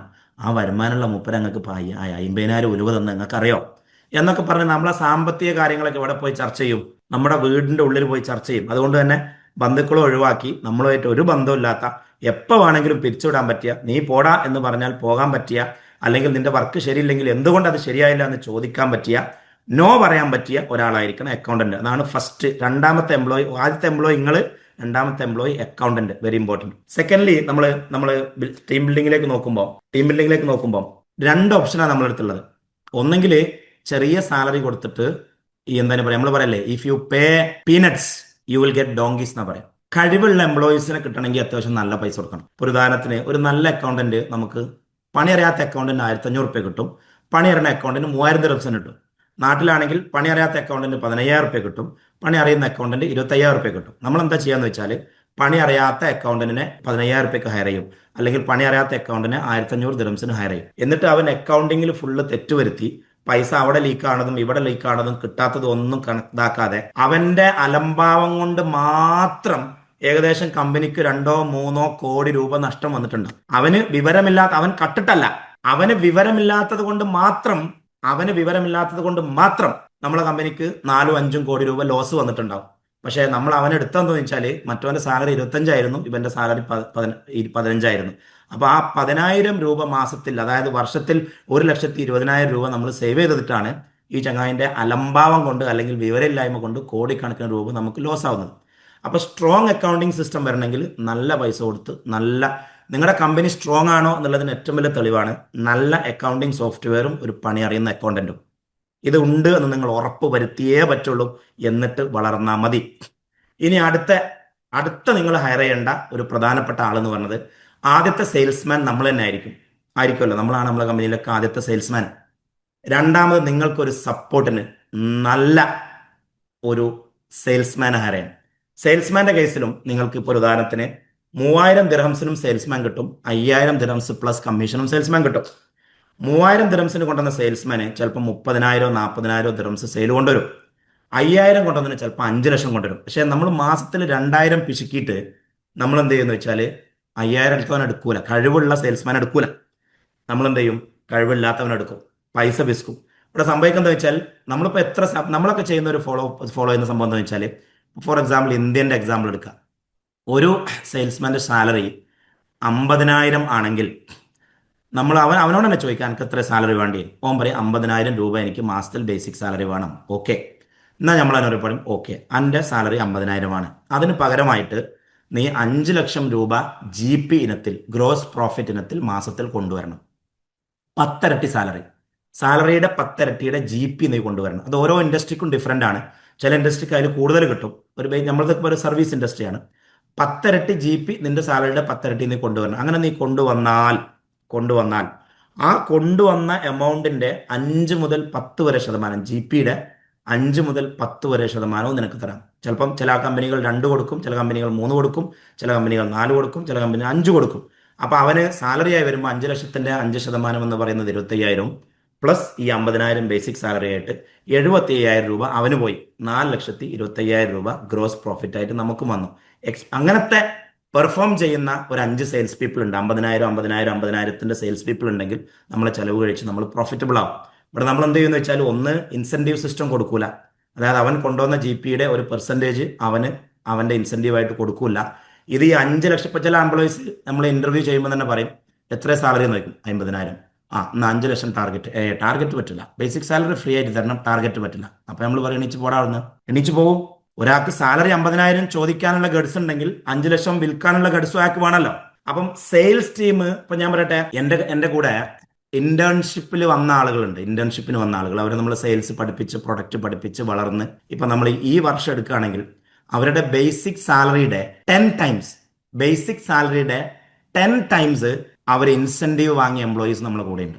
ബേസിക് സാലറിയുടെ 10 ടൈംസ്. ഫോർ എക്സാമ്പിൾ, ഒരാൾക്ക് ഒരു വർഷം നമ്മൾ സാലറി ആയിട്ട് 5 ലക്ഷമാണ് കൊടുക്കുന്നതെങ്കിൽ അവൻ ഇൻസെന്റീവ് ഇനത്തിൽ 50 ലക്ഷം വാങ്ങിയിട്ടുണ്ട്. പക്ഷേ ഒരു കാര്യം മനസ്സിലാക്കേണ്ടത്, ആരും ബേജാറാവണ്ട, അവൻ 50 ലക്ഷം വാങ്ങുന്നു എന്ന് പറഞ്ഞാൽ ചിലപ്പോൾ അത് 10% ആയിരിക്കും. നമുക്ക് 5 കോടി കിട്ടുമ്പോഴേ അവന് എന്ത് കിട്ടുള്ളൂ, 50 ലക്ഷം കിട്ടുള്ളൂ. അപ്പൊ നമുക്ക് ഇനി 5 കോടി ലാഭം കിട്ടിയില്ലേലും വേണ്ടില്ല, അവൻ എന്ത് ചെയ്യരുത്, പ്രതിഭായ് ഞമ്മക്ക് ഇനി 5 കോടി പോയാലും വേണ്ടില്ല, എന്ത് ചെയ്യരുത്, ഓൻ 50 ലക്ഷം കിട്ടുമാട്ടെ എന്നുള്ള മൈൻഡ് സെറ്റ് ആയിട്ട് നമ്മൾ അവന്തല്ലോ ഒരു പോവർട്ടി മൈൻഡ് സെറ്റുള്ള നക്കി മലയാളി മൈൻഡ് സെറ്റ് ആയിട്ട് നമ്മൾ വളരൂല. ഈ പ്രോസ്പെരിറ്റി ഫോർ ഓൾ എന്നുള്ള കൺസെപ്റ്റുമായിട്ടേ നമുക്ക് വളരാൻ പറ്റുള്ളൂ. പ്രോസ്പെരിറ്റി ഫോർ ഓൾ, നമ്മളും വളരുക, 5 ലക്ഷം കോടി നമ്മളുണ്ടാക്കുക, അല്ലെങ്കിൽ 50 കോടി നമ്മളുണ്ടാക്കുക. ആ സമയത്ത് ഒരു 4-5 കോടി എംപ്ലോയീസിനും ഇൻസെന്റീവായി ഡിസ്ട്രിബ്യൂട്ട് ചെയ്ത് പോകണം. അപ്പൊ കിഡിലൻ സെയിൽസ്മാനെ ഹയർ ചെയ്യാം. അക്കൗണ്ടന്റ് കിഡിലനാണ്, ഓന് നമ്മളെ ഫണ്ട് വരുന്നതും പോകുന്നതും കറക്റ്റ് മോണിറ്റർ ചെയ്തോളും, ചോർന്നു പോകൂല. സെയിൽസ്മാനെ കിഡിലൻ ഹയർ ചെയ്യുക, നല്ല ഇൻസെന്റീവ് സിസ്റ്റം ഉണ്ടാക്കുക, എന്നിട്ട് അവനും കൊടുക്കുക, നമ്മളുണ്ടാക്കുക. അവന് നല്ല പൈസ കൊടുത്താൽ അവൻ നല്ല സെയിൽ ചെയ്യും, അവന് നല്ല ഇൻസെന്റീവ് കൊടുത്താൽ സ്വാഭാവികമായിട്ടും അവന് 5 കിട്ടുമ്പോൾ നമുക്ക് 95 കിട്ടും, അവന് 5 കിട്ടുമ്പോൾ നമുക്ക് 95 കിട്ടും, അല്ലെങ്കിൽ അവന് 10 കിട്ടുമ്പോൾ നമുക്ക് 90 കിട്ടും. എൻജോയ്, അടിപൊളി. നമ്മൾ പിന്നെ ചെയ്തത് ഇൻസെന്റീവ് സിസ്റ്റത്തിൽ നമ്മൾ ചെയ്തത് എപ്പോഴും 5% അല്ല, മിനിമം 5%. അത് ഓരോ ടാബ് ഇട്ട് ചെയ്തേക്കാണ്. ഇപ്പൊ ഉദാഹരണത്തിന് 5 ലക്ഷം കൊണ്ടുവന്നാൽ 5%, നേരെ മറിച്ച് 10 ലക്ഷം കൊണ്ടുവന്നാൽ അത് 8% തരാം, 20 ലക്ഷം കൊണ്ടുവന്നാൽ 10% തരാം, ടോട്ടൽ എമൗണ്ടിന്റെ 10%. അപ്പൊ എപ്പോഴും എംപ്ലോയി ട്രൈ എന്തെന്ന് വെച്ചാൽ 5 ലക്ഷം കൊണ്ടുവന്നിട്ട് 5% വാങ്ങാനല്ല, 20 ലക്ഷം കൊണ്ടുവന്നിട്ട് 10% വാങ്ങാനാ അവർ ട്രൈ ചെയ്യും. ഈ 20 ലക്ഷം മാസത്തിൽ ഒരാൾ GP കൊണ്ടുവരാൻ തന്നെ വലിയ സംഭവമല്ല, അവർ കൊണ്ടുവരുന്നുണ്ട്. 20 ഇപ്പം ഒരു സെയിൽസ്മാൻ തന്നെ ഒരു മാസത്തിൽ ചിലപ്പം 20ഉം 40ഉം ഒക്കെ എന്ത് കൊണ്ടുവരുന്നുണ്ട്, GP കൊണ്ടുവരുന്നുണ്ട്. അപ്പൊ അവർക്ക് അതിനനുസരിച്ച് അവർ ചിലപ്പോൾ ആ മാസം ചിലപ്പോൾ 2-2.5 ലക്ഷം റുപ്യക്ക് സാലറി വാങ്ങണ്ടാവും. നിങ്ങൾക്ക് സങ്കടം ഉണ്ടാ? നിങ്ങൾക്ക് സങ്കടം ഉണ്ടെങ്കിൽ നിങ്ങൾ വളരൂലട്ടാ. സങ്കടം ഉണ്ടെങ്കിൽ നമ്മൾ വളരൂല. അവര് ഈ 2 ലക്ഷം വാങ്ങുമ്പോ നമ്മൾ ഇപ്പോഴത്തെ 2 കോടി ഉണ്ടാക്കണില്ലേ. അപ്പൊ ആ സിസ്റ്റത്തിൽ വളർന്നു വരണം. മറ്റൊരു, ഈ ഞാൻ പറയുന്നു എംപ്ലോയീസിന് നല്ല പൈസ കൊടുക്കണം എന്നാ പറയുന്നത് കേട്ടോ. അതേ സമയം വേറൊരു കാര്യം പ്രത്യേകം ശ്രദ്ധിക്കണം. ഈ സെയിൽസ് പീപ്പിൾ ആയാലും, ഇപ്പൊ ഞാനൊരു ഉദാഹരണം വെച്ച് പറഞ്ഞുതരാം. സൗദിയിൽ കുറെ ഷോപ്പുകളുള്ള, വാട്ട് കൈൻഡ് ഓഫ് ഷോപ്പ് എന്നൊന്നും ഞാൻ പറയുന്നില്ല, കുറെ ഷോപ്പുകളുള്ള ഒരാളുണ്ട്. അയാൾ എന്ത് ചെയ്തെന്ന് വെച്ചാൽ ഷോപ്പ് തുടങ്ങി ഫുൾ ഇൻവെസ്റ്റ്മെന്റ് ഇയാൾ ചെയ്യും. ഫുൾ ഇൻവെസ്റ്റ്മെന്റ്, ഇപ്പൊ ഒരു ഉദാഹരണം പറയാം, ബൂഫിയാണെന്ന് വിചാരിക്കുക, അല്ലെങ്കിൽ ഒരു ബ്രോസ്റ്റ് കടയാണെന്ന് വിചാരിക്കുക, അല്ലെങ്കിൽ ഒരു ഷവർമ കടയാണെന്ന് വിചാരിക്കുക. ഫോർ എക്സാമ്പിൾ, ഫുൾ ഇൻവെസ്റ്റ്മെന്റ് വരെ ചെയ്യും. എന്നിട്ട് പറയും, അമ്മട്ടിയെ ആ കട നീ നോക്കിക്കട്ടാ, ആ കടന്റെ ലാഭത്തിന്റെ ആ കടയിൽ അനക്ക് വെറുതെ 10% പാർട്ണർഷിപ്പ്, പിന്നെ അളിയന് ഒരു 10% പാർട്ണർഷിപ്പ്, പിന്നെ ആരാ, എളാമന്റെ മോനുണ്ട്, അനക്കൊരു 10% പാർട്ണർഷിപ്പ്. ഞാൻ എന്താന്ന് വിചാരിക്കണ്ട, നിങ്ങൾ പൈസ തന്നില്ല വിചാരിക്കണ്ട, നിങ്ങൾക്ക് ലാഭം ഞാൻ തരുമല്ലോ, അതിന് ഞാൻ നിങ്ങളെ പാർട്ണർഷിപ്പ് കുറക്കുന്നതാണ്. അതായത് ഇയാൾ ഫുൾ ഇൻവെസ്റ്റ് ചെയ്യും, എന്നിട്ട് 10% പാർട്ണർഷിപ്പ് അളിയനും 10% അനിയനും 10% ഒപ്പം നടക്കണ അമോട്ടിക്കും, 30% പാർട്ണർഷിപ്പ് പോയി, 30% പോയി. എന്നിട്ട് ഇനി ഡിവിഡൻഡ് ഡിസ്ട്രിബ്യൂട്ട് ചെയ്യുമ്പോൾ അവർ ഇടേണ്ടിയിരുന്ന ഒരു ഫണ്ട് ഉണ്ടല്ലോ, അത് ഓൻ കുറക്കുന്നു. ഭയങ്കര സാറല്ലേ, ഭയങ്കര സ്മാർട്ട് അല്ലേ, ലാഭം തരുമ്പോൾ എൻ്റെ കുറക്കുന്നു. അപ്പൊ ഞാൻ അവനോട് ചിലടാ അടുത്ത കട തുടങ്ങുമ്പോൾ വല്ല ആ ഇൻവെസ്റ്റ്മെന്റ് മോഡൽ ഓപ്പൺ ആണോ എന്ന് വെച്ച്, ഇങ്ങനെ ആദ്യം പൈസ ഇടണ്ട, എന്ത് ചെയ്താൽ മതി, ലാഭം തരുമ്പോൾ കുറച്ചാൽ മതി. അങ്ങനത്തെ പരിപാടി ഉണ്ടെങ്കിൽ അടുത്ത് ആർക്കെങ്കിലും. ഈ അനർഹമായത് കൊടുത്താലുള്ള പ്രശ്നം ഇനി ഇവഞ്ച്വലി എന്ത് സംഭവിച്ചു എന്ന് കൂടി പറയാം. അങ്ങനെ ഇവനിങ്ങനെ കൂട്ടി നോക്കുമ്പോൾ കുറെ കമ്പനിയിൽ ഇവന്റെ ഓവറോൾ ഈ കമ്പനിയിലുള്ള സ്റ്റേക്ക് 40% ഉള്ളൂ. ബാക്കി അറൗണ്ട് 55%ഉം ഇവനിങ്ങനെ ഓരോരുത്തർക്ക്, ഫ്രണ്ടിന്, അളിയന്, അനിയന്, കുറെ കാലം ഒപ്പം നിന്ന മാനേജർക്ക്, എല്ലാവർക്കും 10%. ഒരു കാര്യം പ്രത്യേകം ശ്രദ്ധിക്കണം, ഓൻ തന്നെ പറഞ്ഞാണ്, സ്വന്തം ഉമ്മാക്കോ സ്വന്തം പെണ്ണുങ്ങൾക്കോ അതിൽ 1% കൊടുത്തിട്ടില്ല കേട്ടോ. മാഷാ അല്ലാഹ്. സ്വന്തം പെണ്ണുങ്ങൾക്കോ സ്വന്തം ഉമ്മാക്കോ 1% പ്രത്യേകിച്ച് സ്വന്തം പെണ്ണുങ്ങൾക്ക്. ഒറ്റ ഷോപ്പിലും 14 ഷോപ്പുണ്ട്, ഒറ്റ ഷോപ്പിലും 1% സ്വന്തം പെണ്ണുങ്ങൾക്കില്ല. പക്ഷേ ഇവഞ്ച്വലി ഇപ്പോഴത്തെ സ്റ്റാറ്റസും കൂടി പറഞ്ഞ് ഞാൻ ആ വിഷയം കൺക്ലൂഡ് ചെയ്യാം. ഇവര് ഈ ഫ്രീ ഷെയർ കിട്ടിയ ആൾക്കാരില്ലേ, കുറെ 10 കിട്ടിയ ആൾക്കാർ, ഓലെല്ലാരും കൂടി ഒത്തു, നമ്മളല്ലേ ഇപ്പൊ ഇത് നയിച്ചത്. മൂപ്പര് വെറും പൈസ ഇട്ടല്ലേ ഉള്ളൂ. മൂപ്പര് നാട്ടിലിങ്ങനെ നിൽക്കുക, ഇങ്ങോട്ട് അവിടെ ഡിഫൻഡർ കാർ ഓടിച്ചിങ്ങനെ നടക്കുക. നമ്മളിവിടെ പണിയെടുത്തിട്ട് മൂപ്പർക്ക് പൈസ ഉണ്ടാക്കി കൊടുക്കുക. എന്തിനാ കൊടുക്കണം? കൊടുക്കൂല. ഇവിടുന്ന് പൈസ എടുക്കാൻ സമ്മതിക്കൂല. ഞങ്ങളതാണ് ഷോപ്പ്, ഞങ്ങളതാണ് ഷോപ്പ്. അയാളെ അയാളെ സൗദിക്ക് കയറാൻ പറ്റാതെയാക്കി, അയാളെ ഷോപ്പ് കയറാൻ പറ്റാതെയാക്കി. ഇവർ ഫ്രീ ആയിട്ട് ഷെയർ കിട്ടിയ ആളുകൾ ഇപ്പം ആ കമ്പനി സ്വന്തമാക്കി. അതാണ് അർഹതയില്ലാത്തവന് അർഹതയില്ലാത്തത് എന്ത് ചെയ്യരുത്? കൊടുക്കരുത്, കൊടുക്കരുത്. അർഹതയില്ലാത്തവന് അർഹതയില്ലാത്തത് കൊടുക്കരുത്. അവനെ 10% ഷെയർ കൂട്ടുന്നുണ്ടെങ്കിൽ അവനോട് അതിൻ്റെ പ്രോപ്പർ ഇൻവെസ്റ്റ്മെന്റ് വാങ്ങിയേ പറ്റും. അത് സ്വന്തം ബാപ്പയാണെങ്കിലും എന്ത് വാങ്ങണം? അനിയനെ കട നിൽക്കട്ടെ, സ്വന്തം ബാപ്പയാണെങ്കിലും ഷെയർ കൂട്ടുന്നുണ്ടെങ്കിൽ ഇൻവെസ്റ്റ്മെന്റ് വാങ്ങണം. ഫ്രീ ഷെയർ കൊടുത്താൽ പണി കിട്ടും, ഫ്രീ ഷെയർ കൊടുത്താൽ പണി കിട്ടും. അങ്ങനെ ഏത് സ്റ്റാഫിനാണെങ്കിലും ആവശ്യമില്ലാത്ത ബോണസ്, ആവശ്യമില്ലാത്ത ഇൻസെന്റീവ്, പെർഫോമൻസ് ഇല്ലാത്ത ഒരു വേറെ ഉദാഹരണം വെച്ച് പറഞ്ഞാൽ, ഒരിക്കൽ സൗദിയിലെ ഒരു സൂപ്പർ മാർക്കറ്റ് ഡിവിഷനിൽ പോയി. അപ്പോൾ അവിടെ പ്രീവിയസ് ഇയറിൽ ഞാനൊരു ഷോപ്പ് പരിശോധിച്ചപ്പം ഡെയിലി 48,000 ദിർഹംസ് സെയിൽ ഉണ്ടായിരുന്നു. ഈ ഇയർ പരിശോധിച്ചപ്പം ഡെയിലി 26,000 ദിർഹംസ് സെയിലുള്ളൂ. അതായത് nearly 22,000 dirhams per day sale കുറവുണ്ട്. അതേസമയം കഴിഞ്ഞ വർഷം ടോട്ടൽ പ്രോഫിറ്റിന്റെ 5% ബ്രാഞ്ച് മാനേജർക്ക് കൊടുത്തിരുന്നു. ഈ വർഷവും ടോട്ടൽ പ്രോഫിറ്റിന്റെ 5% ബ്രാഞ്ച് മാനേജർക്ക് കൊടുക്കുന്നുണ്ട്. അപ്പൊ ഞാൻ പറഞ്ഞ ഈ ചങ്ങായി കഴിഞ്ഞ വർഷം ചെയ്തതിനായിട്ട് ഡെയിലി 22,000 ദിർഹംസ് കുറച്ചിട്ടാ ചെയ്യുന്നത്. അവൻ അതിൽ പെർഫോം ചെയ്യുന്നില്ല. പിന്നെ എങ്ങനെയാ അവൻ നിങ്ങൾ ഇൻസെന്റീവ് കൊടുക്കുക, ബോണസ് കൊടുക്കുക വർഷത്തിൽ? അതായത് അവൻ വിറ്റാലും പൈസ, വിട്ടില്ലേലും പൈസ, പിന്നെ എന്തിനാ വിൽക്കുന്നത്? അങ്ങനെ ഞങ്ങളൊരു പോളിസി പാസ്സാക്കി. ഞാൻ ഇതൊരു വിഷയത്തിലേക്ക് വരാട്ടോ. ഞങ്ങളൊരു പോളിസി പാസ്സാക്കി. അതായത് ഇനിയിപ്പം പ്രീവിയസ് ഇയർ സെയിൽ അവിടെ നിൽക്കട്ടെ, അതിപ്പോൾ നമ്മൾ ഫോക്കസ് ചെയ്യണ്ട. ഈ വർഷത്തെ സെയിൽ ഇതേപോലെ നിലനിർത്തിയാൽ നിങ്ങൾക്ക് ഇപ്പൊ കിട്ടുന്ന സാലറിയും തരും, 2,000 ദിറംസ് ബോണസും തരും. ഇനി അതല്ല, നിങ്ങൾ പിന്നെ ഈ ഇപ്പോഴത്തെ സെയിൽസിനേക്കാൾ സെയിൽസ് താഴെ പോയി എന്ന് വെച്ചോളി. അങ്ങനെയാണെങ്കിൽ ബേസിക് സാലറി മാത്രമേ തരുള്ളൂ, ഈ 2,000 ദിറംസ് ബോണസ് തരൂല. ഇനി അതല്ല, നിങ്ങൾ ഇപ്പോഴത്തെ സെയിലിൽ നിന്ന് കൂട്ടി ഈ 22,000 നിങ്ങൾ വീണ്ടും 48,000 ആക്കി, ആ കൂട്ടിയ എമൗണ്ടിന്റെ പ്രോഫിറ്റിന്റെ 5% വീണ്ടും നിങ്ങൾക്ക് തരും. അതായത് ഇൻ സമ്മറി, നിങ്ങൾ വർക്ക് ചെയ്ത് അതിന്റെ പ്രോഫിറ്റബിലിറ്റി കൂട്ടിക്കൊണ്ടുവരികയാണെങ്കിൽ നിങ്ങൾ ഇപ്പൊ കിട്ടുന്ന സാലറിയുടെ ഒരു ഡബിൾ നിങ്ങൾക്ക് കിട്ടും. ഇപ്പൊ കിട്ടുന്ന സാലറിയുടെ ഡബിൾ നിങ്ങൾക്ക് കിട്ടും. അതേസമയം ഇപ്പൊ ഉള്ള സെയിൽസിനായിട്ടും സെയിൽസ് കുറഞ്ഞാൽ ഇപ്പൊ കിട്ടുന്ന ബേസിക് സാലറി പോലും കിട്ടൂല. വെരി വെരി ബേസിക് സാലറി മാത്രമേ കിട്ടുള്ളൂ. അതിന്റെ കൂടെ 2,000 ദിർഹംസ് കിട്ടൂല. എന്ന് മാത്രമല്ല, കൺസിക്യൂട്ടീവ് ആയിട്ട് 3 മാസം സെയിൽസ് താഴോട്ട് പോയാൽ മാനേജറെ പിരിച്ചുവിടുകയും ചെയ്യും. അതായത് 2 ഓപ്ഷനാണ്. If you perform, you take a lot of money. If you don't perform, you will not get money as well as you will be terminated എന്നുള്ളതാണ് റൂൾ വെച്ചത്, ഒരു പോളിസി കൊണ്ടുവന്നത്. അങ്ങനെ എന്ത് സംഭവിച്ചു വെച്ചാൽ, എൻ്റെ മക്കളെ, 9 ഷോപ്പാണ് ഞങ്ങൾക്ക് ഉണ്ടായിരുന്നത്. ഗ്രൂപ്പ് ഞാൻ പറയുന്നില്ല. ആ 9 ഷോപ്പിൽ വലിയ മാനേജർമാർ അന്നാണെങ്കിൽ ഏറ്റവും കൂടുതൽ സെയിൽ നടത്തിയ മാനേജർക്ക്, അതായത് ഒരു ഡെയിലി 100,000 1,00,000 സെയിൽ ചെയ്യുന്ന ഒരു ഷോപ്പിന്റെ മാനേജർക്ക് ഞങ്ങൾ അന്ന് best manager of the year award കൊടുത്ത് ഓന് ഒരു ഫണ്ടും ചില സമ്മാനങ്ങളോ കൊടുത്തു, ഓന് അവാർഡോ കൊടുത്തു, ഓനെ പൊന്നാടയൊക്കെ അണിയിച്ച് ഞങ്ങൾ ബഹുമാനിച്ച് വിട്ടതായിരുന്നു ആ ഒരു മീറ്റിൽ. അവൻ അന്ന് രാത്രി എന്നെ MD വിളിച്ച്, ഡോക്ടറെ ഒരു പ്രശ്നമുണ്ട്. എന്താ വെച്ച്, നമ്മളെ പുതിയ പോളിസി ഓർഗനൈസേഷനിൽ ഭയങ്കര പ്രശ്നം ഉണ്ടാക്കിക്കണം. എന്താ വെച്ച്, അതായത് മാനേജർമാരൊന്നും ഇനി വർക്ക് ചെയ്യില്ല എന്നാണ് പറയണത്, അവരൊക്കെ പോവാന്ന് പറയണത്.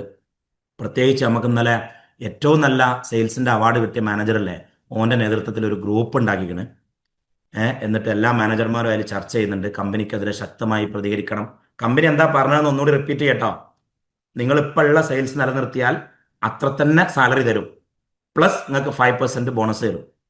അത് കൂട്ടിയാൽ ആ കൂട്ടിയ എമൗണ്ടിന്റെയും ബോണസ് തരും. അതായത് നിങ്ങൾക്ക് കിട്ടുന്ന സാലറി ഡബിൾ ആവും. അഥവാ ഇപ്പോഴുള്ള സെയിൽ കുറഞ്ഞാൽ നിങ്ങൾക്ക് ബേസിക് സാലറി മാത്രമേ തരുള്ളൂ, ഒരു ബോണസും തരൂല. 3 മാസം കൺസിക്യൂട്ടീവ് ആയിട്ട് കുറഞ്ഞാൽ, നിങ്ങൾ തീരെ കച്ചവടത്തിൽ ശ്രദ്ധിച്ചിട്ടില്ലെങ്കിൽ നിങ്ങളെ മാറ്റും എന്നാ കമ്പനി പറഞ്ഞിട്ടുള്ളത്. കമ്പനിയുടെ ഭാഗത്ത് ന്യായമുണ്ട്. കാരണം ഇവർ കഴിഞ്ഞ വർഷം സെയിൽ ഈ വർഷം ഒട്ടും ശ്രദ്ധിക്കാതെ, ഒട്ടും ശ്രദ്ധിക്കാതെ കുറച്ചതാണ്. അങ്ങനെ എന്ത് സംഭവിച്ചെന്ന് വെച്ചാൽ, ഈ എല്ലാവരും കൂടിയിട്ട് ഒരു വാട്സപ്പ് ഗ്രൂപ്പ് ഉണ്ടാക്കിയിട്ട് ഇവർ കമ്പനിയുടെ ഈ പുതിയ പോളിസിക്കെതിരെ ശക്തമായി പ്രതികരിക്കണം, നമ്മൾ ആരും വിട്ടുകൊടുക്കാൻ പാടില്ല, നമ്മൾ നാളെ ജോലിക്ക് പോകരുത്, ഇറങ്ങരുത് എന്നൊക്കെ പറഞ്ഞിട്ട് ഭയങ്കരമായിട്ട് ഈ ബെസ്റ്റ് അവാർഡ് കിട്ടിയ മാനേജർ റെസിഗ്നേഷൻ ലെറ്റർ അയച്ചു. അപ്പോൾ MD വിളിച്ചിട്ട് തന്നെ, ഡോക്ടറെ നമ്മൾ ഏറ്റവും വലിയ മാനേജർ റെസിഗ്നേഷൻ അയച്ചിട്ട് നമ്മുടെ അടുത്ത് നിന്ന് പാളിയോ എന്നൊരു സംശയമുണ്ട് എന്ന് പറഞ്ഞു. അപ്പോൾ ഞാൻ ചോദിച്ചു, റെസിഗ്നേഷൻ ലെറ്റർ അയച്ചോന്ന് വെച്ചു. അയച്ചാണ്. നിങ്ങളൊരു കാര്യം ചെയ്യും, നിങ്ങളത് അക്സെപ്റ്റ് ചെയ്യും. അപ്പം തന്നെ ഇമെയിൽ ആക്കാൻ പറഞ്ഞ്, your resignation is accepted, your last working day will be today. അതായത് നാളെ രാവിലെ അങ്ങോട്ട് വരണ്ട, ഷോപ്പിക്ക് വരണ്ടെന്നാണ്. അപ്പോൾ ഓൻ വിളിച്ചിട്ട് MD വിളിച്ചിട്ട്, അല്ല ഭായി, നമ്മൾ 10-15 കൊല്ലമായിട്ട് ഒരുമിച്ച് പോകുന്നില്ലേ, ഞാനൊരു റെസിഗ്നേഷൻ അങ്ങ് ഇട്ട് വിചാരിച്ചു നിങ്ങൾ അങ്ങ് അക്സെപ്റ്റ് ചെയ്യലാണെന്ന് വെച്ച്. അപ്പൊ പറഞ്ഞു ഇഞ്ഞല്ലേ ഗ്രൂപ്പൊക്കെ ഉണ്ടാക്കി സെറ്റായി വേറെ ആൾക്കാരൊക്കെ കൂട്ടി ആ കമ്പനിക്കെതിരെ വാളെടുത്തത്. ഇനി ഒരു കാര്യം ചെയ്തോ, താക്കോലാടെ വെച്ചോ ഒന്ന് കൂട്ടിയിട്ട് നാളെ രാവിലെ മുതൽ ഷോപ്പിൽ വരണ്ട, നാളെ ഇനി നാട്ടിൽ കൂട്ടാൻ എൻ്റെ എക്സിറ്റ് ആണ്, 2 മാസം ശമ്പളം ബോണസ് ആയിട്ട് തരാം, അതായത് കോമ്പൻസേഷൻ ആയിട്ട് തരാം, നീ നാളെ തന്നെ നാട്ടിലേക്ക് വിട്ടെന്ന് പറഞ്ഞാൽ നാട്ടിലേക്ക് കയറ്റി വിട്ട്, പിറ്റേന്ന് കയറ്റി വിട്ട്. എന്നിട്ട് മുതലാളിനോട് ഞാൻ പറഞ്ഞു നിങ്ങൾ അവിടെ ഒരു മാസം പോയി നിൽക്കി. മുതലാളിൻ്റെ അടുത്ത് പറ്റിയ മിസ്റ്റേക്ക്, ഈ ബ്രാഞ്ച് മൊത്തം എൻ്റെ കയ്യിലാണ്. ഈ ബ്രാഞ്ച് കഴിഞ്ഞ 10 വർഷമായിട്ട് നോക്കിക്കൊണ്ട് നടക്കുന്നത് ഈ ചങ്ങായിയാണ്. അതുകൊണ്ട് തന്നെ ഓനറിയാം ഓനില്ലാതെ ഈ ബ്രാഞ്ച് നടക്കൂലെന്ന്. അതിൻ്റെ അഹങ്കാരവും അതിൻ്റെ തണ്ടുമാണ് ഈ എംപ്ലോയീസ് ഉള്ളത്. ഇതിൻ്റെ താഴെ ഒരു 2 അസിസ്റ്റന്റ് മാനേജർമാരെ ഇട്ടിട്ടില്ല. ഒരു മാനേജറെ താഴെ എപ്പോഴും 2 അസിസ്റ്റന്റ് മാനേജർ വരണ്ടേ, ഈ അസിസ്റ്റന്റ് മാനേജർ ഇട്ടിട്ടില്ല. അതിൻ്റെ അഹങ്കാരമാണ് അവന്. ഏതായാലും ഗ്രൂപ്പിൽ മറ്റോനെ ടെർമിനേറ്റ് ചെയ്ത് ഓനെ കയറ്റി വിട്ട് എന്ന് പറഞ്ഞപ്പോൾ അപ്പുറത്ത് ഗ്രൂപ്പിൽ നല്ലൊരു രസം. ഗ്രൂപ്പിൽ നമ്മളെ ആൾക്കാർ 1-2 ഉണ്ടാവുമല്ലോ, ഗ്രൂപ്പിന്റെ സ്ക്രീൻഷോട്ടും അതിൽ നടക്കുന്ന വോയിസും ഒക്കെ നമുക്ക് കിട്ടുന്നുണ്ട് കേട്ടോ ഇടക്കിടക്ക്. ഏയ്, ഗ്രൂപ്പിൽ നടക്കുന്ന ചർച്ച, ഗ്രൂപ്പിലെ വോയിസ്, ഗ്രൂപ്പിന്റെ സ്ക്രീൻഷോട്ടൊക്കെ ഇടക്കിടക്ക് നമുക്കും വരുന്നുണ്ട്. അപ്പൊ അവിടുന്ന് ഓൺ ലെഫ്റ്റ്, ഇവൻ ലെഫ്റ്റ്, ഇവൻ ലെഫ്റ്റ്, ഗ്രൂപ്പിൽ നിന്ന് എല്ലാവരും left, only one Guy remaining in the group. ആര്? നമ്മളെ റെസിഗ്നേഷൻ ചെയ്ത മാനേജർ മാത്രം ഗ്രൂപ്പിൽ. ഏതായാലും ബാക്കിയുള്ള എല്ലാവരും ജോലിക്ക് വന്നു, ആ പോളിസി പാസ്സായി, സംഗതി കറക്റ്റായി. എന്ന് മാത്രമല്ല സെയിൽ കൂടിയെന്ന് മാത്രമല്ല ആ ഇയർ നമ്മൾ 50% ഗ്രോത്ത് ഉണ്ടാക്കി. 50% ഗ്രോത്ത് ഉണ്ടാക്കി എന്ന് പറഞ്ഞാൽ എല്ലാ എംപ്ലോയീസും മാനേജേഴ്സും ആ വർഷം കിട്ടിയ സാലറിയേക്കാൾ അനദർ 40-50% അവർ സാലറി എടുത്തു. കമ്പനിക്ക് ഇപ്പം ഞങ്ങൾക്ക് 18-9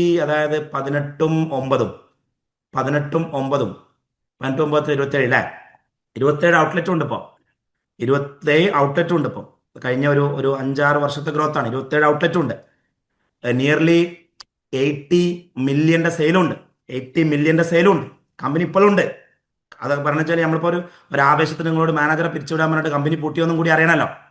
ഇപ്പോഴും കമ്പനി നിലവിലുണ്ട്, ബ്രാൻഡ് ഉഷാറാണ്, 27 ഔട്ട്ലെറ്റ് ഉണ്ട്, 80 മില്യൺ സെയിൽസ് ഉണ്ട്, ഓൾ സെറ്റാണ്.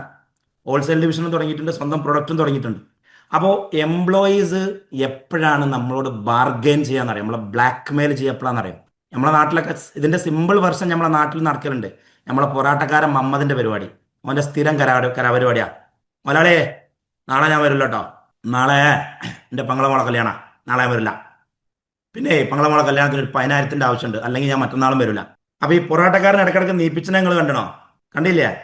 എന്തുകൊണ്ടാണ് നീപ്പിച്ചിനെ? പൊറാട്ടക്കാരൻ അറിയുന്നത് മുതലാളിക്ക് പൊറാട്ട അടിക്കാൻ അറിയില്ല. ചിലപ്പോൾ നിങ്ങളെ കട സിംപ്ലി ബീഫും പൊറാട്ടയും കിട്ടുന്ന കടയിക്കാരൻ, നിങ്ങളെ കച്ചവടം തന്നെ ബീഫും പൊറാട്ടക്കാരൻ. പൊറാട്ടക്കാരനാണ് പോയാൽ കച്ചവടം പൊട്ടുന്നു പോകാൻ അറിയാം. അതുകൊണ്ടാണ് നീപ്പിച്ചിന്. അതിനാദ്യം ചെയ്യേണ്ടത് രണ്ടിലൊരു കാര്യം അവിടെ നടക്കണം. ഒന്നെങ്കിൽ മുതലാളിക്ക് പൊറാട്ട അടിക്കാൻ അറിഞ്ഞിരിക്കണം. അപ്പോൾ ഓൻ പറയണത്, മുതലാളി ഞാൻ നാളെ വരില്ല. ഓക്കെ മോനെ, മോൻ വരണ്ട. 10,000 തന്നില്ലെങ്കിൽ വരണ്ട മോനെ, നാളെ മുതൽ ഞാൻ പൊറോട്ട അടിച്ചോളാം. അപ്പോൾ ഓൻ നീപ്പിച്ചൂല. രണ്ടാമത്തത്, മുതലാളി പൊറാട്ട അടിക്കൽ പ്രായോഗികമല്ല. അങ്ങനെയാണെങ്കിൽ കമ്പനി വളരൂല. പൊറാട്ട എപ്പോഴും പൊറാട്ടക്കാരൻ 2 ഉണ്ടായിരിക്കണം. പൊറാട്ടക്കാരൻ എപ്പോഴും 2 ഉണ്ടായിരിക്കണം. ഇനി മാണെങ്കിൽ നിങ്ങൾ 3 വെച്ചോളി, എന്നാലും വേണ്ടില്ല. 3 വെച്ചോളി, എന്നാലും വേണ്ടില്ല. അതായത് ഇൻ സമ്മറി, ഒരു ഓർഗനൈസേഷനിൽ നമ്മളിങ്ങനെ ഓരോ ഡിപ്പാർട്ട്മെന്റിൽ ഇങ്ങനെ വളർന്നു വരുമ്പോൾ, ഒരു ബ്രാഞ്ച് ഉണ്ടെങ്കിൽ ആ ബ്രാഞ്ചിന് 2 അസിസ്റ്റന്റ് മാനേജർ വേണം. മാനേജർ പോരാ, 2 അസിസ്റ്റന്റ് മാനേജർ വേണം. ഒരു ഷോപ്പ് ഉണ്ടെങ്കിൽ ആ ഷോപ്പിൽ ഒരു മാനേജറും ഒരു അസിസ്റ്റന്റ് മാനേജറും വേണം. ഒരു ഫൈനാൻസ് മാനേജർ ഉണ്ടെങ്കിൽ അതിൻ്റെ താഴെ 2 ഫൈനാൻസ് മാനേജേഴ്സ് വേണം. ഒരു സെയിൽസ് ടീം ലീഡർ ഉണ്ടെങ്കിൽ, ഒരു കിഡിലൻ സെയിൽസ്മാൻ ഉണ്ടെങ്കിൽ ഓൻ്റെ അണ്ടറിൽ അടിപൊളിയായിട്ടുള്ള 3 സെയിൽസ് ടീം വേണം, 3 ആളുകൾ വേണം. അങ്ങനെ ഓർഗനൈസേഷനിൽ എന്തൊക്കെ പദവി ഉണ്ടോ ആ പദവിയിൽ മുഴുവൻ അയാൾ ഇന്ന് അങ്ങോട്ട് പോയാൽ ഒരു പ്രശ്നമില്ലാത്ത രീതിയിൽ അവിടെ കാര്യങ്ങൾ നടക്കും. ഡിജിറ്റൽ മാർക്കറ്റർമാരെ നീപ്പിച്ചാലുണ്ട്, നിങ്ങൾ കണ്ടോ? ഡിജിറ്റൽ മാർക്കറ്റർമാർ, കാരണം ഓനാണല്ലോ ഈ ലീഡ് കൊണ്ടുവരുന്നത്. ഓനിപ്പോ ഒന്ന് കടന്നുറങ്ങണം, ഓന് പെണ്ണുങ്ങളെ കൂടെ മൂന്നാർക്ക് ടൂർ പോകണം, ഓന് ഈ സാധനം തിരിഞ്ഞു വെക്കാതെ ഓൻ ഒറ്റപ്പോക്ക. അപ്പൊ ലീഡ് വരൂല. ലീഡ് വന്നില്ല, നമ്മൾ വിളിച്ചു വെക്കും, നമുക്ക് ഡിജിറ്റൽ മാർക്കറ്റിംഗ് അറിയില്ലല്ലോ. അപ്പൊ ഓൻ പറയും, അതെ മെറ്റേല് ഡിങ്കോൾഫിയോ ഓഫ് ഷിങ്കോൾഫിയ എന്നുള്ളൊരു ബഗ് വന്നിട്ടുണ്ട്, അതാണ് പ്രശ്നം. അത് 2 ദിവസം എടുക്കുമെന്നാണ് മെറ്റോ പറഞ്ഞത്. സാർ 2 ദിവസം ഉണ്ടാക്കി. മെറ്റയിൽ ഒരു ഡിങ്കോൾഫിയം വന്നിട്ടില്ല. ഓന്റെ പ്രശ്നം എന്താ? മുതലാളിക്ക് വിവരമില്ല എന്നുള്ളത് വളരെ വ്യക്തമായിട്ട് അറിയുന്ന ഡിജിറ്റൽ മാർക്കറ്റിംഗുകാരൻ ഫാമിലിയുമായിട്ട് മൂന്നാറിലേക്ക് ടൂർ പോയതാണ്. അതിനുള്ള സൊല്യൂഷൻ എന്താ? ഓൻ ഇടക്കിടക്ക് സാലറി കൂട്ടിച്ചേക്കും. ഓൻ ഇങ്ങനെ നോക്കും എത്ര ലീഡ് വന്നാണ്, എത്ര സെയിൽ നടന്നാണ്, എത്ര ലീഡ് വന്നാണ്, എത്ര സെയിൽ നടന്നാണ്. മുതലാളിക്ക് സാധാരണ 50 പീസ വിറ്റ് പോലെ ഇന്ന് 60 പീസ്. മുതലാളിയെ സാലറി കൂട്ടി തരണ്ടാ. മുതലാളിക്ക് സാധാരണ 10 കോടിയാ സെയിൽ ഉണ്ടാല് ഇന്ന് ഈ മാസം 15 കോടി ആയിക്കണേ. മുതലാളിയെ സാലറി കൂട്ടി തരണ്ടാ. ഓൻ ഇടക്കിടക്ക്, അതായത് രാവിലെ ഉച്ചക്കും വൈകുന്നേരം സാലറി കൂട്ടി ചോദിക്കും. ആര്? ഡിജിറ്റൽ മാർക്കറ്റിംഗുകാരൻ. പൊറാട്ടക്കാരനെ പോലത്തെ ഒരു ആളാണ് ഇയാള്. ഡിജിറ്റൽ മാർക്കറ്റിംഗുകാരൻ. ഓനെ പഠിക്കുന്നത് കാരണം ഓനാണല്ലോ ഇപ്പത്തെ വലിയ സെയിൽസ് കൊണ്ടുവരുന്ന ആള്, ലീഡ് കൊണ്ടുവരുന്ന ആള്. അപ്പൊ ഡിജിറ്റൽ മാർക്കറ്റിംഗുകാരൻ ഒന്ന് പോരാ, ഓന്റെ കൂടെ വിവരമുള്ള ഒരുത്തനെയും കൂടി ഇടണം. ഓന്റെ വലത്തും ഇടത്തും വിവരമുള്ള ഒരുത്തണ്ട. ഇങ്ങോട്ട് 3 ആളോട് ആഡ് റൺ ചെയ്യിപ്പിക്കുക.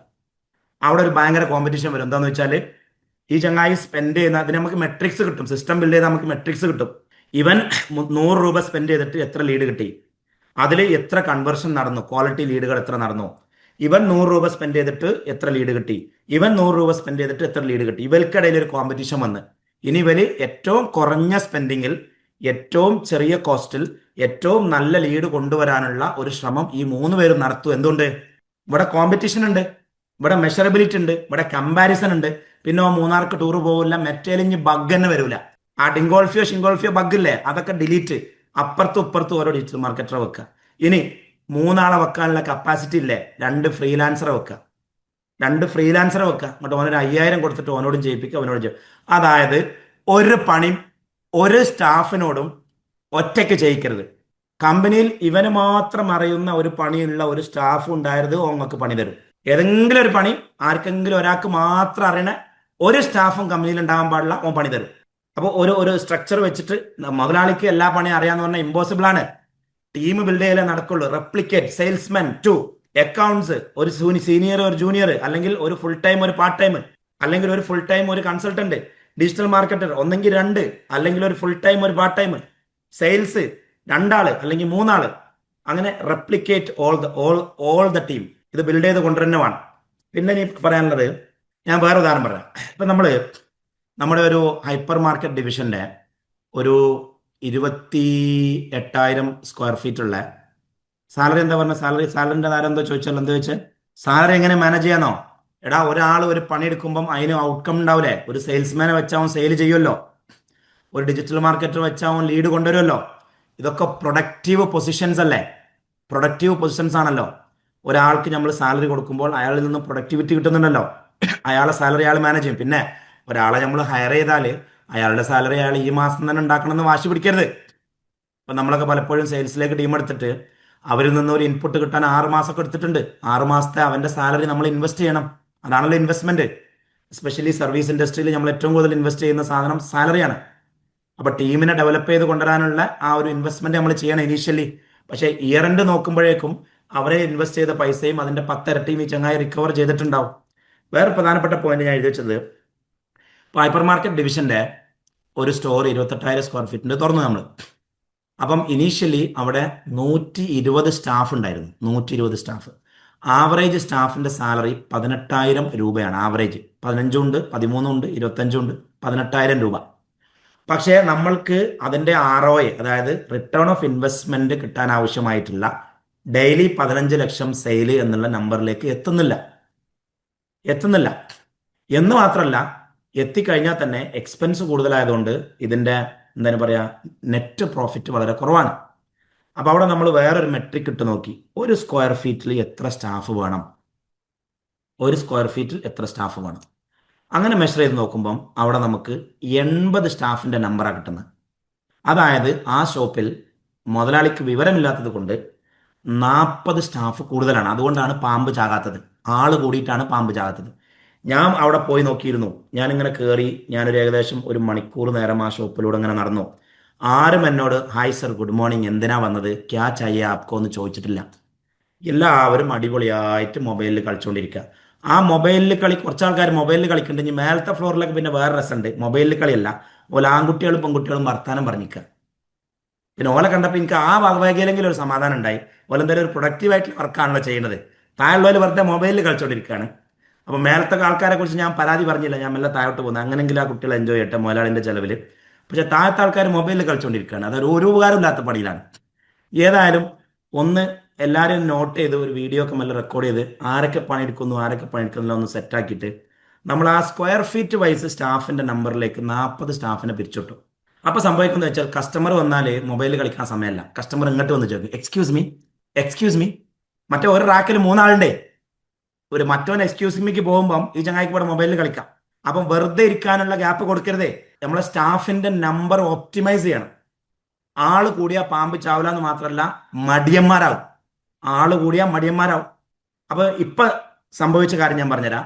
ഈ 80 സ്റ്റാഫ് ആക്കിയപ്പം ഒന്ന് അവിടെ സെയിൽ കൂടി. അവിടെ ഡെയിലി സെയില് നിയർലി 18 ലക്ഷം വരെ പോയിട്ടുണ്ട്. പക്ഷെ ആവറേജ് നമ്മൾ എപ്പോഴും 15 മെയിൻറ്റെയിൻ ചെയ്ത് പോയിട്ടുണ്ട്. അത് 15 എത്തുന്നില്ലായിരുന്നു. രണ്ട്, നെറ്റ് പ്രോഫിറ്റ് നന്നായിട്ട് കൂടിയിട്ടുണ്ട്. അതായത് 4% നെറ്റ് പ്രോഫിറ്റ് 6 to 8 മാറി. കാരണം 40 സ്റ്റാഫിന്റെ സാലറിയാണ് നമ്മൾ അവിടെ സേവ് ചെയ്തത്. അപ്പൊ നമ്മൾ വിചാരിക്കും 40 സ്റ്റാഫിനെ പിരിച്ചു വിട്ടാൽ നമ്മുടെ ഷോപ്പ് നടക്കൂല. നടക്കും. അതിനൊക്കെ നമ്പർ ഉണ്ട്, മെട്രിക്സ് ഉണ്ട്. ഒരു സ്ക്വയർ ഫീറ്റിന് അല്ലെങ്കിൽ 10 സ്ക്വയർ ഫീറ്റിന് ഇത്ര സ്റ്റാഫ് വേണം, അതിനൊരു കണക്കുണ്ട്. ഒരു സ്ക്വയർ ഫീറ്റിൽ നിന്ന് ഇത്ര ഇൻകം ജനറേറ്റ് ചെയ്യണം, ഇത്ര സ്റ്റോക്കേ വെക്കാവൂ, അതിനൊരു കണക്കുണ്ട്. ഈ സിസ്റ്റം എന്ന് പറഞ്ഞാൽ അതാണ്. നമ്മളൊരു ERP ഇംപ്ലിമെന്റ് ചെയ്യുമ്പോൾ നമുക്ക് അതിൽ നിന്ന് കുറേ നമ്പേഴ്സ് കിട്ടുന്നുണ്ട്. ഈ ഷോപ്പ് 20,000 സ്ക്വയർ ഫീറ്റ് ആണ്. അപ്പൊ സ്ക്വയർ ഫീറ്റിന് ഇത്രയാണ് സ്റ്റോക്ക് അലോക്കേറ്റ് ചെയ്യേണ്ടത്, അതിന് ഇത്ര സ്റ്റോക്കേ അവിടെ വെക്കാവൂ, ഒരു സ്ക്വയർ ഫീറ്റിന് ഇത്ര സ്റ്റാഫേ വെക്കാവൂ, ഒരു സ്ക്വയർ ഫീറ്റിനനുസരിച്ച് ഇത്ര സെയിൽ ഡെയിലി വന്നിരിക്കണം. ഇതിനൊക്കെ കണക്കുണ്ട്. പക്ഷെ സിസ്റ്റം ഇംപ്ലിമെന്റ് ചെയ്താലല്ലേ ഈ കണക്കോ കിട്ടുള്ളൂ.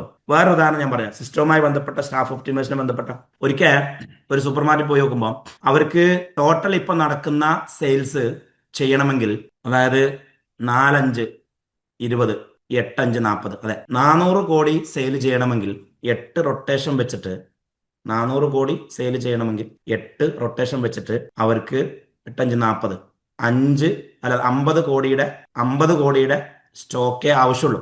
50 കോടിയുടെ സ്റ്റോക്കേ ആവശ്യമുള്ളൂ. റൊട്ടേഷൻ കറക്റ്റ് ആണ്. അതായത് purchase sales rotation annually rotation correct ആണ്. ഏകദേശം 8 വരെ റൊട്ടേഷൻ വരുന്നുണ്ട്. 6-8 റൊട്ടേഷൻ വരുന്നുണ്ട്.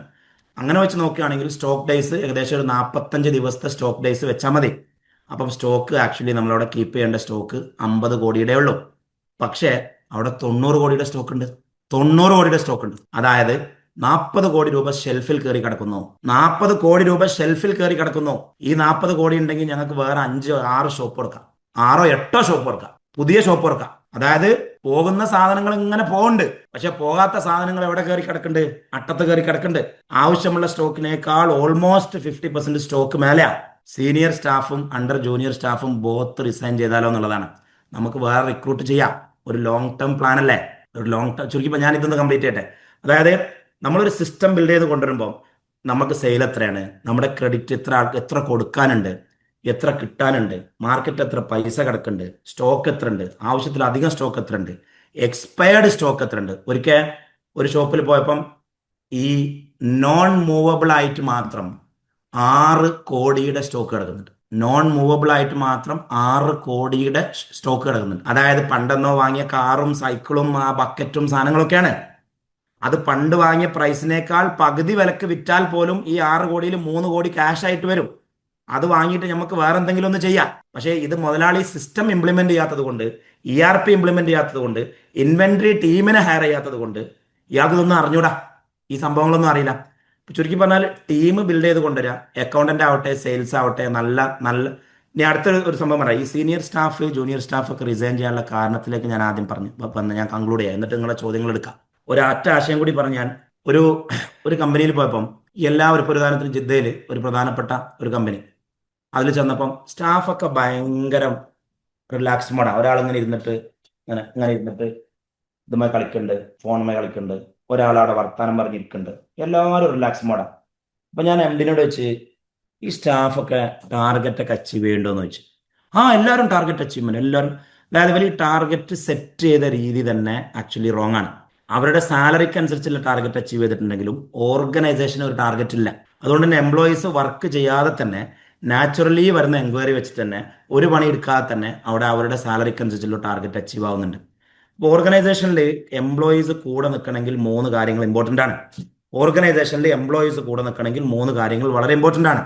അതിൽ ഒന്നാമത്തത്, ഇപ്പം ഞാൻ ലത്തീഫ് ഭായിനോട് പറയാണ്, അല്ലെങ്കിൽ അനീസ് ഭായിനോട് പറയാണ്, അനീസ് ഭായ് എൻ്റെ കൂടെ വരി എന്ന് പറഞ്ഞ് അനീസ് ഭായിനെ വണ്ടിയിൽ വിളിച്ച് കയറ്റി.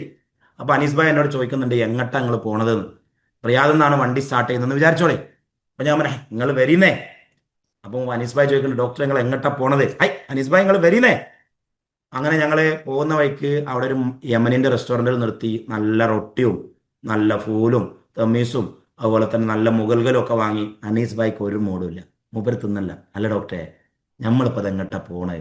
കുറെ പണിയുണ്ട്, നിങ്ങൾ എന്ത് പരിപാടിയാണ് കാണിച്ചത്?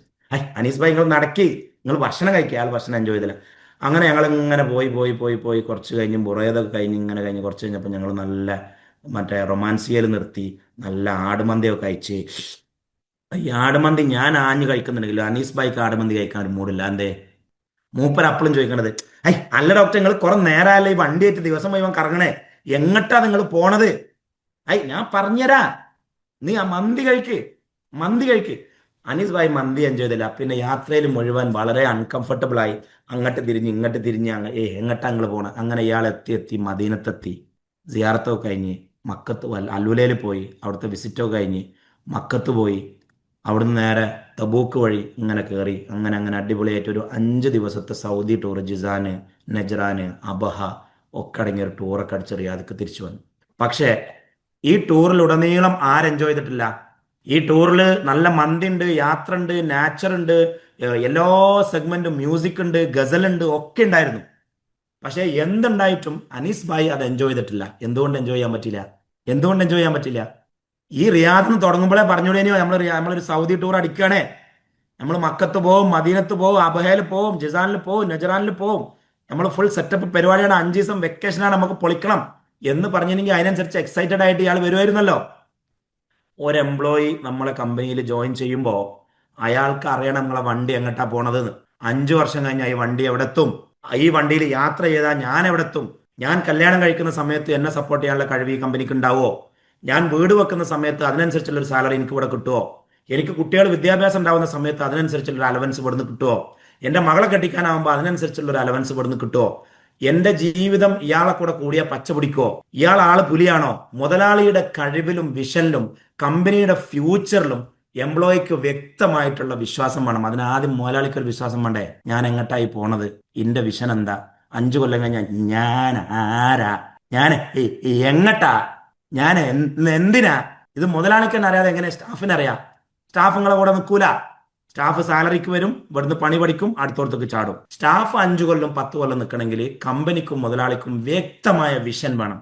വ്യക്തമായ വിഷൻ വേണം. അത് തൊള്ളോണ്ട് പറഞ്ഞ വിഷൻ പോരാ, എഴുതി തയ്യാറാക്കിയ വിഷൻ ഡോക്യുമെന്റ് വേണം. എഴുതി തയ്യാറാക്കിയ വിഷൻ ഡോക്യുമെന്റ് വേണം. എത്ര പേർക്കുണ്ട് അടുത്ത 5 to 10 വർഷത്തേക്കുള്ള എഴുതി തയ്യാറാക്കിയ സ്ട്രാറ്റജിക് ഒബ്ജക്റ്റീവ്സ് അടങ്ങുന്ന വിഷൻ ഡോക്യുമെന്റ്? സ്വപ്നങ്ങളല്ല, വിഷൻ ഡോക്യുമെന്റ്. അല്ലെങ്കിൽ അനീസ് ഭായ് വണ്ടി കയറിയ മാതിരി ഉണ്ടാവും. എംപ്ലോയി ഇങ്ങനെ ഇരുന്നിട്ട് ഇങ്ങനെ ആകെ മറ്റേ കൃമിയുള്ള മാതിരി ഇങ്ങനെ ഇളകി കളിക്കും. കാരണം ഓനൊരു സമാധാനം ഉണ്ടാവില്ല, ഇത് എങ്ങട്ടാ പോണെന്ന് അറിയാഞ്ഞിട്ടേ. അപ്പൊ ഓന് കമ്പനിയിൽ പകുതി സമയം ഇരുന്നിട്ട് ഇങ്ങനെ വേറെ ജോബ് നോക്കല പണി. ബെറ്റർ ജോബ് എവിടെ കിട്ടും, ബെറ്റർ ജോബ് എവിടെ കിട്ടും, ബെറ്റർ ജോബ് എവിടെ കിട്ടും എന്നുള്ളത്. ഞങ്ങളിപ്പം ബിസിനസ് ഇമ്മർഷനിൽ ഇരുന്നിട്ട് ഞങ്ങൾ ഒരു 10-15 പേരുണ്ടായിരുന്നു. ഞങ്ങൾ കാര്യമായിട്ട് ചെയ്ത പണി ഓല ബിസിനസ് പഠിപ്പിക്കലല്ല. ബിസിനസിന്റെ പ്രശ്നങ്ങളൊക്കെ ഞങ്ങൾ കണ്ടുപിടിച്ചു, അതിന്റെ പരിഹാരങ്ങളൊക്കെ ഞങ്ങൾ കണ്ടുപിടിച്ചു. പക്ഷെ ഞങ്ങൾ ഫൗണ്ടേഷൻ റെഡിയാക്കിയായിരുന്നു. 2035 ആകുമ്പോൾ കമ്പനി എങ്ങനെ IPO അടിക്കാം, 2030 ആകുമ്പോൾ കമ്പനിയിൽ ഒരു ബിഗ് പ്രൈവറ്റ് ഇക്വിറ്റി ഇൻവെസ്റ്റ്മെന്റ് ഗ്രൂപ്പിനെ എങ്ങനെ കൊണ്ടുവരാം, 2030 ആകുമ്പോൾ ഇപ്പോഴുള്ള സെയിൽസ് ഒരു 10 ഇരട്ടി ഗ്രോത്തിലേക്ക് എങ്ങനെ കൊണ്ടുപോകാം, അല്ലെങ്കിൽ 10-15 ഇരട്ടി ഉണ്ടാവും. അങ്ങനെ തുടങ്ങിയിട്ടുള്ള ഗോളുകൾ സെറ്റ് ചെയ്തുകൊണ്ടുള്ള ഒരു ഗ്രോത്ത് ആയിരുന്നു ബിസിനസ് ഇൻവെർഷനിൽ നമ്മൾ ചെയ്തത്. അപ്പോൾ അതിലുള്ള ആരോ ആണ് ഇപ്പോൾ ഷമീജാണ് ഇപ്പം എന്ത് ചെയ്തത്, അവിടെ ഡോക്യുമെന്റ് ഉണ്ടെന്ന് മെസ്സേജ് ഇട്ടു. ഓക്കെ. അപ്പോൾ എംപ്ലോയീസ് നമ്മളെ കൂടെ നിൽക്കണമെങ്കിൽ ഒന്ന്, നമ്മുടെ വിഷൻ എന്താണെന്ന് നമുക്ക് ഓർമ്മയുണ്ടാവണം. ആ വിഷൻ എംപ്ലോയിയുമായിട്ട് കമ്മ്യൂണിക്കേറ്റ് ചെയ്യണം. എംപ്ലോയിയുടെ ജീവിത സ്വപ്നങ്ങൾ സാക്ഷാത്കരിക്കാൻ പറ്റിയ ഇടമാണ് നമ്മളെ കമ്പനി എന്ന എംപ്ലോയിക്ക് ഉറപ്പ് വേണം. അപ്പോൾ നിങ്ങളെ കൂടെ നിൽക്കുള്ളൂ. 2, നിങ്ങൾക്കൊരു വാല്യൂ സിസ്റ്റം ഉണ്ടാവും, ഒരു കൾച്ചർ സിസ്റ്റം ഉണ്ടാവും, വാല്യൂം കൾച്ചറും ഉണ്ടാവും. ഈ വാല്യൂം കൾച്ചറും മാച്ച് ആവുന്ന ആളുകളെ നിങ്ങളെ കൂടെ നിൽക്കുള്ളൂ. ഇപ്പൊ ഞങ്ങൾ തന്നെ മലബാറിലാണ് ഞങ്ങൾ ഓഫീസ്. മലബാറിൽ നിന്ന് ഞങ്ങൾ ഹയർ ചെയ്ത സ്റ്റാഫുകൾ ഞങ്ങളുടെ കൂടെ 3-4 കൊല്ലമായിട്ട് നിൽക്കുന്നുണ്ട്. നേരെ മറിച്ച് മലബാറിൽ നിന്ന് അല്ലാത്ത സ്റ്റാഫുകളെയും ഞങ്ങൾ ഹയർ ചെയ്തിട്ടുണ്ടായിരുന്നു. അതും വലിയ സാലറിക്ക്, അതായത് 50,000, 35,000, 25,000 ഒക്കെ സാലറിക്ക് ഞങ്ങൾ ഹയർ ചെയ്തിട്ടുണ്ടായിരുന്നു. ഒരൊറ്റ സ്റ്റാഫും കൾച്ചറൽ ആൻഡ് വാല്യൂ അലൈൻമെന്റ് ഇല്ലാത്തത് കൊണ്ട് ഞങ്ങളുടെ കൂടെ നിന്ന് പോയിട്ടില്ല. കൾച്ചറൽ വാല്യൂ, ഞങ്ങളുടെ കമ്പനിയിൽ എല്ലാ മതസ്ഥരും ഉണ്ട്, എല്ലാ മതസ്ഥരും ഉണ്ട്. പക്ഷെ അവിടെ ഒരു ഒരു ഒരു വൈബ് സെറ്റാണ്. നമ്മൾ ഇപ്പൊ പുതിയ ജനറേഷൻ അങ്ങനെ പറയാം, വൈബ് സെറ്റാണ്. ഈ മുതലാളി തന്ത വൈബ് ആയാൽ നടക്കൂല.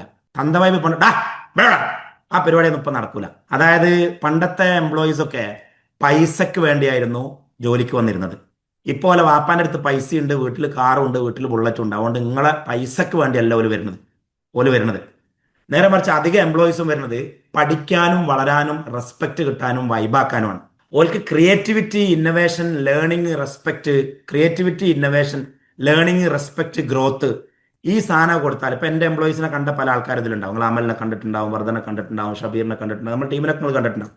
ഒരു എംപ്ലോയി നമ്മുടെ കൂടെ ജോലിക്ക് വേണ്ടി നിൽക്കുന്നവരില്ലതാനും നിങ്ങൾ സെയിൽസിൽ ഇങ്ങനെ ബന്ധപ്പെട്ടിട്ട് ജിന്റെ കൂടെ പോരുന്ന കുട്ടിയെ വെച്ച് നിങ്ങൾ ദുബായിക്ക് ചാമ്പണ്ട ആരും വരൂല, ഒരാളും വരൂല. കാരണം അവരാരും ജോലിക്ക് വേണ്ടി കയറിയവരുമല്ല. എല്ലാവരും അവരുടെ ലൈഫ് എൻ്റെ കൂടെ ബിൽഡ് ചെയ്യാൻ വേണ്ടി എൻ്റെ കൂടെ കൂടിയവരാണ്. അവര് 5ഉം 10ഉം 15ഉം വർഷമാകുമ്പോൾ നമ്മൾ കൂടെ ഉണ്ടാവും. അവരുടെ ലൈഫ് ഞാൻ ബിൽഡ് ചെയ്യുകയും ചെയ്യും. ഞാൻ ഇൻ ദ സെൻസ് നമ്മുടെ കമ്പനി ബിൽഡ് ചെയ്യും. അതിനനുസരിച്ചുള്ള വിഷൻ ഞങ്ങൾ സെറ്റ് ചെയ്തിട്ടുണ്ട്. നിങ്ങളുടെ കൂടെ നിൽക്കുന്ന എംപ്ലോയീസിന്റെ ലൈഫ് സെറ്റ് ചെയ്യാനുള്ള ഒരു വിഷൻ നിങ്ങൾ ഉണ്ടാക്കുമ്പോഴേ ചെയ്യുള്ളൂ. അത് നിങ്ങളുടെ വാല്യൂ ആയിട്ടും കൾച്ചറായിട്ടും മാച്ച് ചെയ്യുന്ന ആളുകളെ നിങ്ങളുടെ കൂടെ നിന്ന് പോവുള്ളൂ. പിന്നെ ഇപ്പോൾ ഒരു കൊച്ചിയിൽ ഒരു കമ്പനിയിൽ ചെന്നപ്പോൾ കമ്പനിയിൽ നല്ല ഇൻസെൻറ്റീവ് സിസ്റ്റം ഒക്കെ ഉണ്ട്. കമ്പനി ബേസിക് സാലറി 15 രൂപ കൊടുക്കുന്നുണ്ട്. പക്ഷേ ഒരു സെയിൽസ്മാനും സെയിൽസ് ചെയ്യാൻ ഒരു മൂടുമില്ല. ഞാൻ എത്ര പഠിച്ചിട്ട് ഇതെന്താ സംഭവം എന്ന് മനസ്സിലാവണ്ട. പിന്നെ ഞാൻ ഓരോരുത്തരും പഠിച്ചു നോക്കി. ഇവനെന്താ പരിപാടിയാണ്? അവൻ്റെ വാപ്പ ഗൾഫിലാണ്, അവൻ്റെ വലിയ പോരാണ്, അവൻ്റെ വീട്ടിൽ ഓൾറെഡി മറ്റേ സുസുഖിൻ്റെ മറ്റേ വലിയ വണ്ടിയൊക്കെ ഉണ്ട്, BMW ബൈക്കൊക്കെ ഉണ്ട്. അപ്പോൾ പിന്നെ ഓൻ എന്തിനാ അവിടെ നിൽക്കണം? ഓൻ ടൈം പാസ് ആണ്. ഓന് പെട്രോൾ അടിക്കണം, മന്തി അടിക്കണം. അപ്പൊ പെട്രോൾ അടിക്കാനും മന്തി അടിക്കാനുള്ള പൈസ ഓൾറെഡി കമ്പനിയിൽ നിന്ന് കിട്ടുന്നുണ്ട്. അതിലപ്പുറത്തൊരു സ്വപ്നങ്ങൾ ഓനില്ല. അപ്പൊ ജീവിതത്തെക്കുറിച്ച് സ്വപ്നങ്ങളില്ലാത്ത, ജീവിതത്തിൽ ബുദ്ധിമുട്ടുകളില്ലാത്ത, വീട്ടിൽ പയറില്ലാത്ത ഒരുപാട് കുട്ടികൾ എടുത്തു കഴിഞ്ഞാൽ അവരെ വെച്ച് നിങ്ങൾക്ക് വളരാൻ പറ്റില്ല. എപ്പോഴും നിങ്ങൾ ശ്രീലങ്കയിൽ പോയോ, അപ്പം സൗദിയിലൊക്കെ നമ്മൾ എടുത്തൊരു ഡിസിഷൻ മലയാളികളെ ഇനി ഹയർ ചെയ്യുന്നില്ല എന്നുള്ളതാണ്. കാരണം മലയാളി യൂത്തിന് ഇപ്പം ജോലിയും പൈസയും വേണ്ട. ഒക്കെ ആ ബാപ്പ പാവം കഷ്ടപ്പെട്ട് ഗൾഫിൽ പോയിട്ട് പൈസ ഉണ്ടാക്കിയിട്ട് അയാൾ ഓൾറെഡി സെറ്റിലായി. ഓന്റെ വീട്ടിൽ വീടുമായി, കാറുമായി, സമ്പത്തുമായി ഒക്കെ ആയി. അതുകൊണ്ട് തന്നെ ഓനിങ്ങനെ നിൽക്കുകയാണ്. നേരം വൈകി വരാം. എന്താടാ നേരം വൈകി എനിക്ക് എന്താടാ? ഞാൻ സാലറി കട്ടാം, ഇജ്ജ് കട്ടായി കറ്റാടെ പോടാണ്. അന്നെ ഞാൻ പിരിച്ചോളൂ, ഇജ്ജ് പിരിച്ചുവിടാ. അതായത് ഓന് സാലറി കട്ടാകും. ഷോപ്പിൽ നിന്ന് ഇങ്ങനെ മൊബൈലിൽ കളിക്കാം. മൊബൈൽ കളിക്കും എനക്കെന്തേ? മൊബൈൽ എടുത്തക്കൂല ഞാൻ നോക്കും. സെയിൽസ് കസ്റ്റമർ അനക്ക് വേണം അറ്റൻഡ് ചെയ്തോ. മാനേജറോടായി സംസാരിക്കണത്. അതായത് മലയാളി സമൂഹത്തിൽ നല്ലൊരു വിഭാഗത്തിന് ഓൾറെഡി എഫ്ലുവൻസി വന്നതുകൊണ്ട് അവർക്ക് ജീവിതത്തിൽ ഇനി എന്തെങ്കിലും ഒന്ന് അച്ചീവ് ചെയ്യണമെന്നുള്ള ഒരു ത്വര ഇല്ല. ആ ത്വര ഇല്ലാത്തത് കൊണ്ട് തന്നെ അത്തരം കുട്ടികളെ നമ്മൾ കൊണ്ടുവന്ന് ഷോപ്പിൽ നിർത്തി അവർ നിൽക്കൂല, അവർ പോകും. അതിന് പകരം ഒന്നെങ്കിൽ മലയാളി കമ്മ്യൂണിറ്റിയിൽ നിന്ന് തന്നെയുള്ള വീട്ടിൽ പട്ടിണിയുള്ള കുട്ടികളെ കിട്ടിയാൽ അവർക്ക് ജീവിതത്തിൽ എവിടെയെങ്കിലും എത്തണം. നമ്മളൊക്കെ അങ്ങനെയാണല്ലോ വളർന്നത്. ഒരുപക്ഷെ ഞാനും നിങ്ങളൊക്കെ അങ്ങനെ ആയിരിക്കും വളർന്നത്. നമ്മളെ വീട്ടിൽ പട്ടിണി ഉണ്ടായിരുന്നു, അതുകൊണ്ട് നമ്മൾ എല്ലും മുറിയെ പണിയെടുത്തിരുന്നു. അങ്ങനത്തെ കുട്ടികളെ എടുക്കുക. അതല്ലെങ്കിൽ ഇന്ത്യയിൽ തന്നെ മറ്റ് സ്റ്റേറ്റ്, എസ്പെഷ്യലി തമിഴ്നാട് പോലുള്ള സ്റ്റേറ്റിലുള്ള നല്ല കുട്ടികളെ കിട്ടും. വീട്ടിൽ പ്രാരബ്ധങ്ങളുള്ള ആളുകളുണ്ടാവും. അവരെ ലൈഫ്, അവര് 10,000 സ്വപ്നം കണ്ട് വന്നവന് നിങ്ങൾ 1,00,000 സാലറി കൊടുക്കുന്ന രീതിയിലേക്ക് അവനെ വളർത്തണം. 1,00,000 സാലറി കണ്ട് വന്നവന് 10,00,000 സാലറി കൊടുക്കുന്ന രീതിയിലേക്ക് നിങ്ങൾ അവനെ വളർത്തണം. മറ്റ് രാജ്യങ്ങളാവട്ടെ, ശ്രീലങ്ക ആവട്ടെ, അതല്ലെങ്കിൽ നേപ്പാൾ ആവട്ടെ, അതല്ലെങ്കിൽ ഫിലിപ്പീൻസ് ആവട്ടെ, അതല്ലെങ്കിൽ അങ്ങനെയുള്ള ഏത് രാജ്യങ്ങളിലും പോയി ജീവിതത്തിൽ എവിടെയെങ്കിലുമൊക്കെ എത്തണം.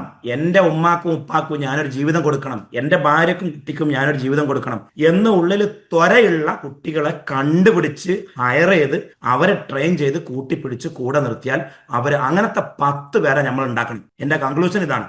നിങ്ങൾ നല്ലൊരു വിഷൻ ഉണ്ടാക്കുക, എന്നിട്ട് ആ വിഷൻ അവരിലേക്ക് കമ്മ്യൂണിക്കേറ്റ് ചെയ്യുക. അവർ നിങ്ങളെ വാല്യൂ സിസ്റ്റം ആയിട്ടും നിങ്ങളെ ഗ്രോത്ത് ആയിട്ടും ഒക്കെ മാച്ച് ചെയ്യുന്ന ആളാണെന്ന് ഉറപ്പുവരുത്തുക. എന്നിട്ട് ജീവിതത്തെക്കുറിച്ച് സ്വപ്നമുള്ള കുട്ടികൾ ഉണ്ടാവും. അങ്ങനത്തെ 10 കുട്ടികളെടുക്കുക. ഒരു 10 ആൾ റെഡി ആയാൽ പിന്നെ നിങ്ങളെ ജീവിത സ്വപ്നങ്ങൾ നിങ്ങൾക്ക് വേണ്ടി അവർ മരിച്ച് നിങ്ങളെ സ്വപ്നങ്ങൾ അവർ നേടിത്തരും. എന്ന് മാത്രമല്ല, നിങ്ങളിലൂടെ അവരുടെ സ്വപ്നങ്ങളും അവർ നേടും.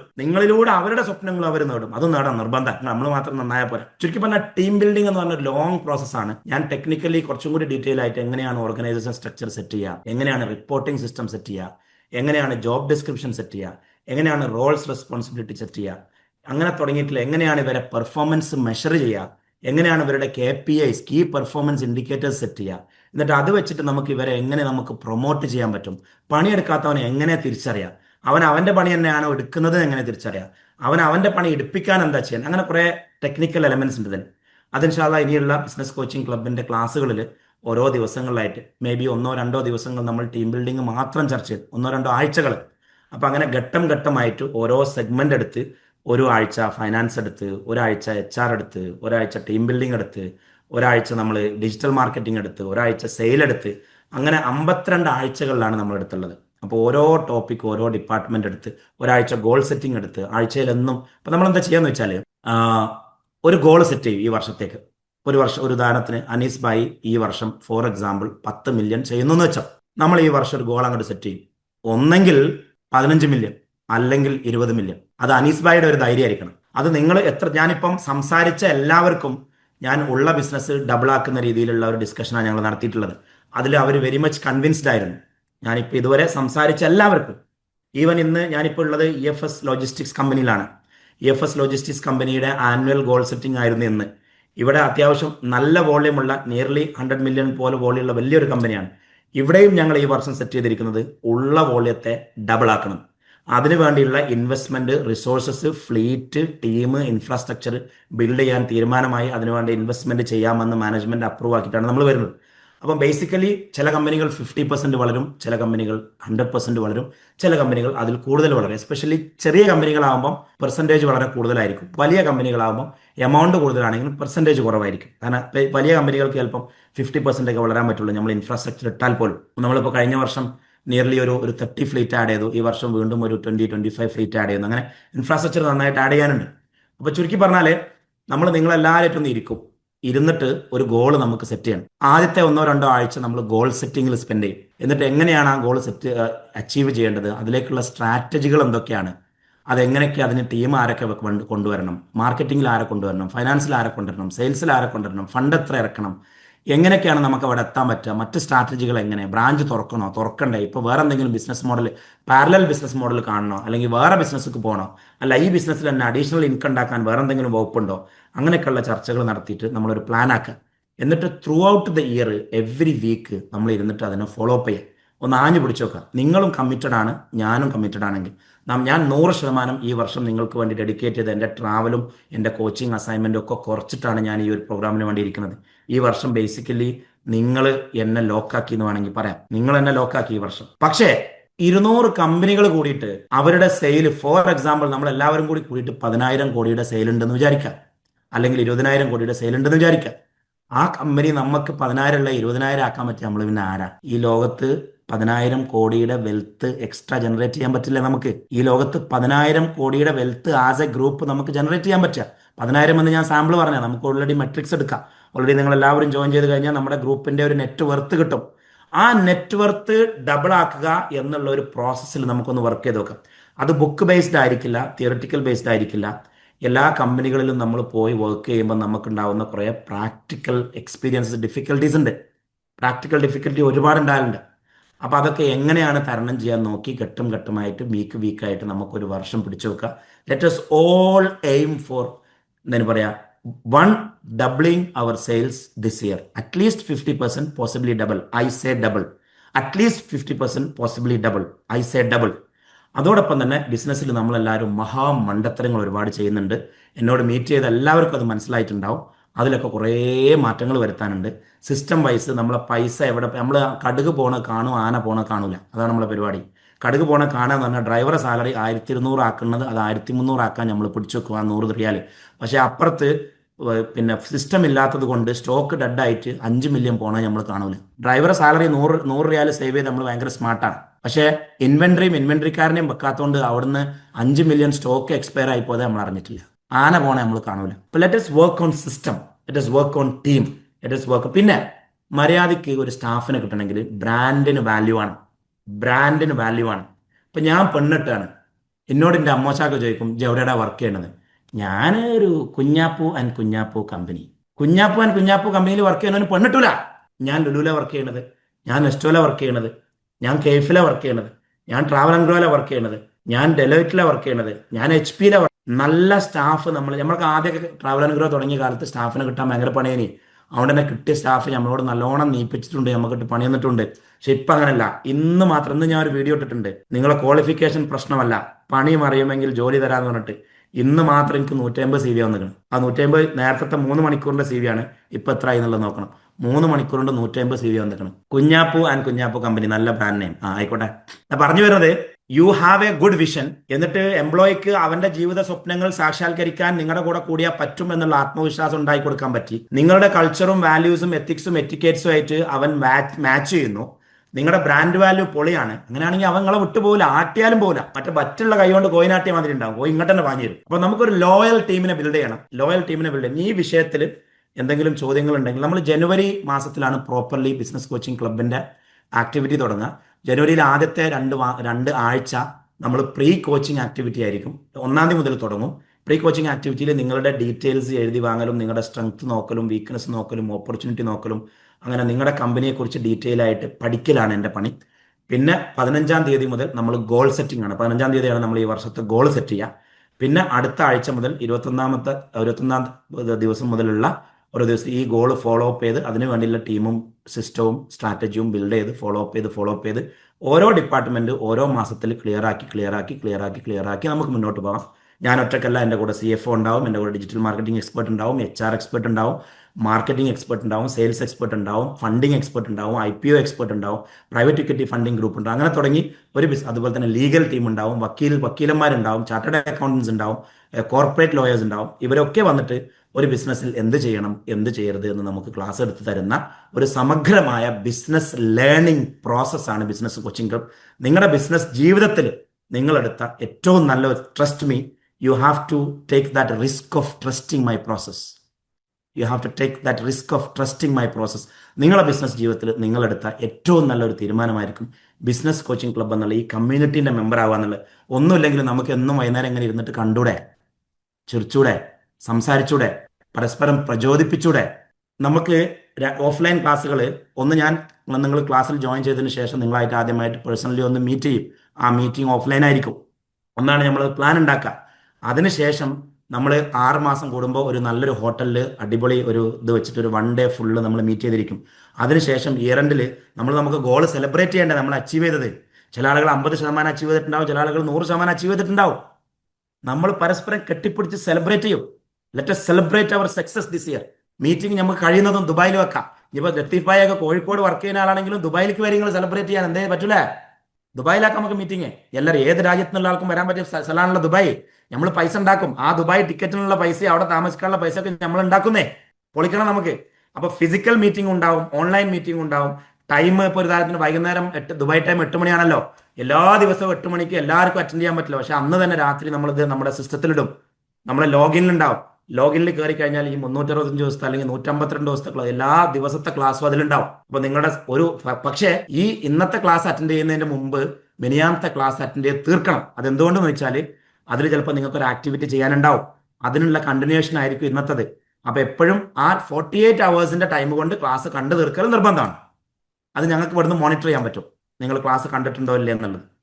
അപ്പോൾ ചുരുക്കി പറഞ്ഞാൽ ഒന്നെങ്കിൽ ഓൺലൈൻ ലൈവായിട്ട് അറ്റൻഡ് ചെയ്യുക, അതല്ലെങ്കിൽ നിർബന്ധമായിട്ടും ആ 48 അവേഴ്സ് ടൈമിൻ്റെ ഉള്ളിൽ ക്ലാസ് അറ്റൻഡ് ചെയ്ത് തീർത്തിട്ടേ അടുത്ത ക്ലാസ്സിലേക്ക് വരാവും. അതല്ലെങ്കിൽ നമുക്ക് അതിൻ്റെ കണ്ടിന്യൂഷൻ കിട്ടൂല.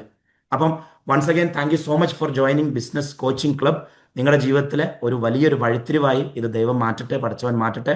ഒരുപാട് ഐശ്വര്യങ്ങൾ ഉണ്ടാവട്ടെ എന്ന് പ്രാർത്ഥിക്കുന്നു. എന്തെങ്കിലും ചോദ്യങ്ങൾ ഉണ്ടെങ്കിൽ നമുക്ക് ഉത്തരം പറയാം. മൈക്ക് ഒന്ന് അൺമ്യൂട്ട് ചെയ്ത് കൊടുത്ത് ഹാൻഡ് റൈസ് ചെയ്താൽ മതി. അപ്പം ടീം ഈ എംപ്ലോയീസിനെ CV നോക്കിയിട്ടൊന്നും നമുക്ക് റിക്രൂട്ട് ചെയ്യാൻ കഴിയില്ല. ഇപ്പോൾ നിങ്ങളൊരു ഗ്രാഫിക് ഡിസൈനറെയാണ് നിങ്ങൾ റിക്രൂട്ട് ചെയ്യുന്നതെങ്കിൽ ഓനെ വിളിക്കുക. എന്നിട്ട് ഗ്രാഫിക് ഡിസൈൻ അറിയുന്ന ഒരാൾ നിങ്ങളുടെ കമ്പനിയിലുണ്ട്, അല്ലെങ്കിൽ നിങ്ങളെ സുഹൃത്തുണ്ട്, ഓനോട് പറയാം ഇവന് ഗ്രാഫിക് ഡിസൈനിങ് അറിയുമെന്ന് നോക്കാൻ പറയാം. ഇവന് 4 പ്രൊജക്റ്റ് കൊടുക്കുക. 4 ദിവസം നിങ്ങളുടെ കൂടെ വർക്ക് ചെയ്യാൻ പറയാം. 4 പ്രൊജക്റ്റ് തന്നിട്ട് നിങ്ങളുടെ മുമ്പ് ഓൻ കറക്റ്റായിട്ട് ആ ഡിസൈൻ ചെയ്ത് തന്നിട്ടുണ്ടെങ്കിൽ ഓന് പണി അറിയാം, അല്ലെങ്കിൽ ഓന് പണി അറിയില്ല. സെയിൽസ്മാൻ ആണെങ്കിൽ ഓനെ നിങ്ങൾ വിളിക്കുക, സംസാരിക്കുക, അവൻ്റെ സംഭാഷണ ശൈലി, അവൻ്റെ കോൺഫിഡൻസ് ഒക്കെ ഒന്ന് പരിശോധിക്കുക. ആൾ പുലിയാണെന്ന് തോന്നുകയാണെങ്കിൽ അവന് ഒരാഴ്ച ഒരു സെയിൽസ് എക്സ്പീരിയൻസ് കൊടുക്കുക. 1-2 ലീഡ് കയ്യിൽ കൊടുക്കുക. അത് ക്ലോസ് ചെയ്യാൻ പറ്റുമോ നോക്കുക. അവന് ഒരാഴ്ച ട്രൈ ചെയ്യുക. പറ്റുമെങ്കിൽ നിർത്തുക, അല്ലെങ്കിൽ വിടുക. ഡിജിറ്റൽ മാർക്കറ്റർ ആണെങ്കിൽ അവനെ കമ്പനിയിൽ കൊണ്ടുവരിക. അവൻ്റെ CVയും കാര്യങ്ങളൊക്കെ മാറ്റി വെച്ചാൽ അവന് നേരെ ഒരു 1000 റുപ്യ കൊടുക്കുക. എന്ന് അവനെ ആഡ് ഇട്ടോ, ലീഡ് വരുന്നോ നോക്കട്ടെ. ആ ലീഡ് സെയിൽസ്മാനോട് ടെസ്റ്റ് ചെയ്യിപ്പിക്കുക. ഓക്കെ ആണെങ്കിൽ ഓക്കെ ആണ്, ഓക്കെ അല്ലെങ്കിൽ ഓക്കെ അല്ല. എന്നിട്ട് അവൻ വരുന്ന ലീഡിൻ്റെ കോസ്റ്റ് പെർ ലീഡ് എത്രയാണ് നോക്കുക. അതിൽ കൺവെർഷൻ റേറ്റ് നോക്കുക. അപ്പം മനസ്സിലാവും ഓന് പണി അറിയാൻ പണി. അതായത് പൊറാട്ട അടിക്കാൻ ആളെടുക്കുമ്പം ഓനോട് എന്താക്കുക, ഓൻ്റെ CV നോക്കിയിട്ട് കുഞ്ഞായ്മത് പൊറാട്ട ഉഷാറായിട്ട് അടിക്കും. ഓനെ കണ്ട് നിങ്ങൾ എന്താക്കാൻ നിൽക്കണ്ട, ഹോട്ടൽ തുടങ്ങാൻ നിൽക്കണ്ട. കുഞ്ഞായ്മേനെ ഹോട്ടലിൽ കൊണ്ടുവന്നിട്ട് ഓനോട് പൊറാട്ട അടുപ്പിച്ചിട്ട് കുഞ്ഞായ്മേൻ്റെ പൊറാട്ട ക്രിസ്പി ആണോ നിങ്ങൾ തിന്നു നോക്കിയിട്ട് ചായയിൽ മുക്കി പഞ്ചാര ഇട്ട് പാലും പാർന്ന് തിന്നു നോക്കിയിട്ട് എന്ത് മതി, കുഞ്ഞായ്മേനെ അപ്പോയിൻറ്റ് ചെയ്താൽ മതി. അതല്ലാതെ CV നോക്കിയിട്ട് അപ്പോയിൻറ്റ് ചെയ്തിട്ട് ഒരു കാര്യമില്ല. ആളായിട്ട് സംസാരിച്ചാൽ കുറേയൊക്കെ മനസ്സിലാവും. പിന്നെ നിങ്ങൾ കീ ഹയറിംഗ് ഒക്കെ ചെയ്യുകയാണ്, നിങ്ങളുടെ കമ്പനിക്ക് ഒരു ജനറൽ മാനേജറെ ഹയർ ചെയ്യണം, അല്ലെങ്കിൽ ഒരു CEOനെ ഹയർ ചെയ്യണം. അങ്ങനെയൊക്കെയാണ് നിങ്ങൾ എന്നോട് പറഞ്ഞാൽ ഞാൻ ഇൻ്റർവ്യൂ ചെയ്തുതരാം. ആ ഹെൽപ്പ് ഞാൻ ചെയ്തുതരാം. ഇപ്പോൾ നിങ്ങൾ 200 കമ്പനീൻ്റെയും 200 പിന്നെ ഡിജിറ്റൽ മാർക്കറ്ററെ നമ്മളിപ്പോൾ ഏതായാലും ഇപ്പോൾ എനിക്ക് നിങ്ങളെല്ലാവരും എന്നോട് റിക്വസ്റ്റ് ചെയ്ത സംഭവമാണ് ഡിജിറ്റൽ മാർക്കറ്റിങ്ങിലും ഇതിലൊക്കെ ആളെ വേണമെന്നുള്ളത്.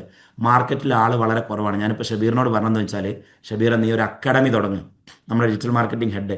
ഡിജിറ്റൽ മാർക്കറ്റിങ്ങിന്റെ ബ്രാൻഡിങ്ങിന്റെ ഒരു അക്കാഡമി തുടങ്ങട്ടെ. അക്കാഡമി തുടങ്ങിയിട്ട് അതിൽ നമ്മൾ ഈ വർഷം ചുരുങ്ങിയത് ഒരു 50-100 ആളെ നമുക്ക് ട്രെയിൻ ചെയ്യാൻ പറ്റും കറക്റ്റായിട്ട്. കാരണം നമുക്ക് ഓൾറെഡി കമ്പനികൾ ഉണ്ടല്ലോ.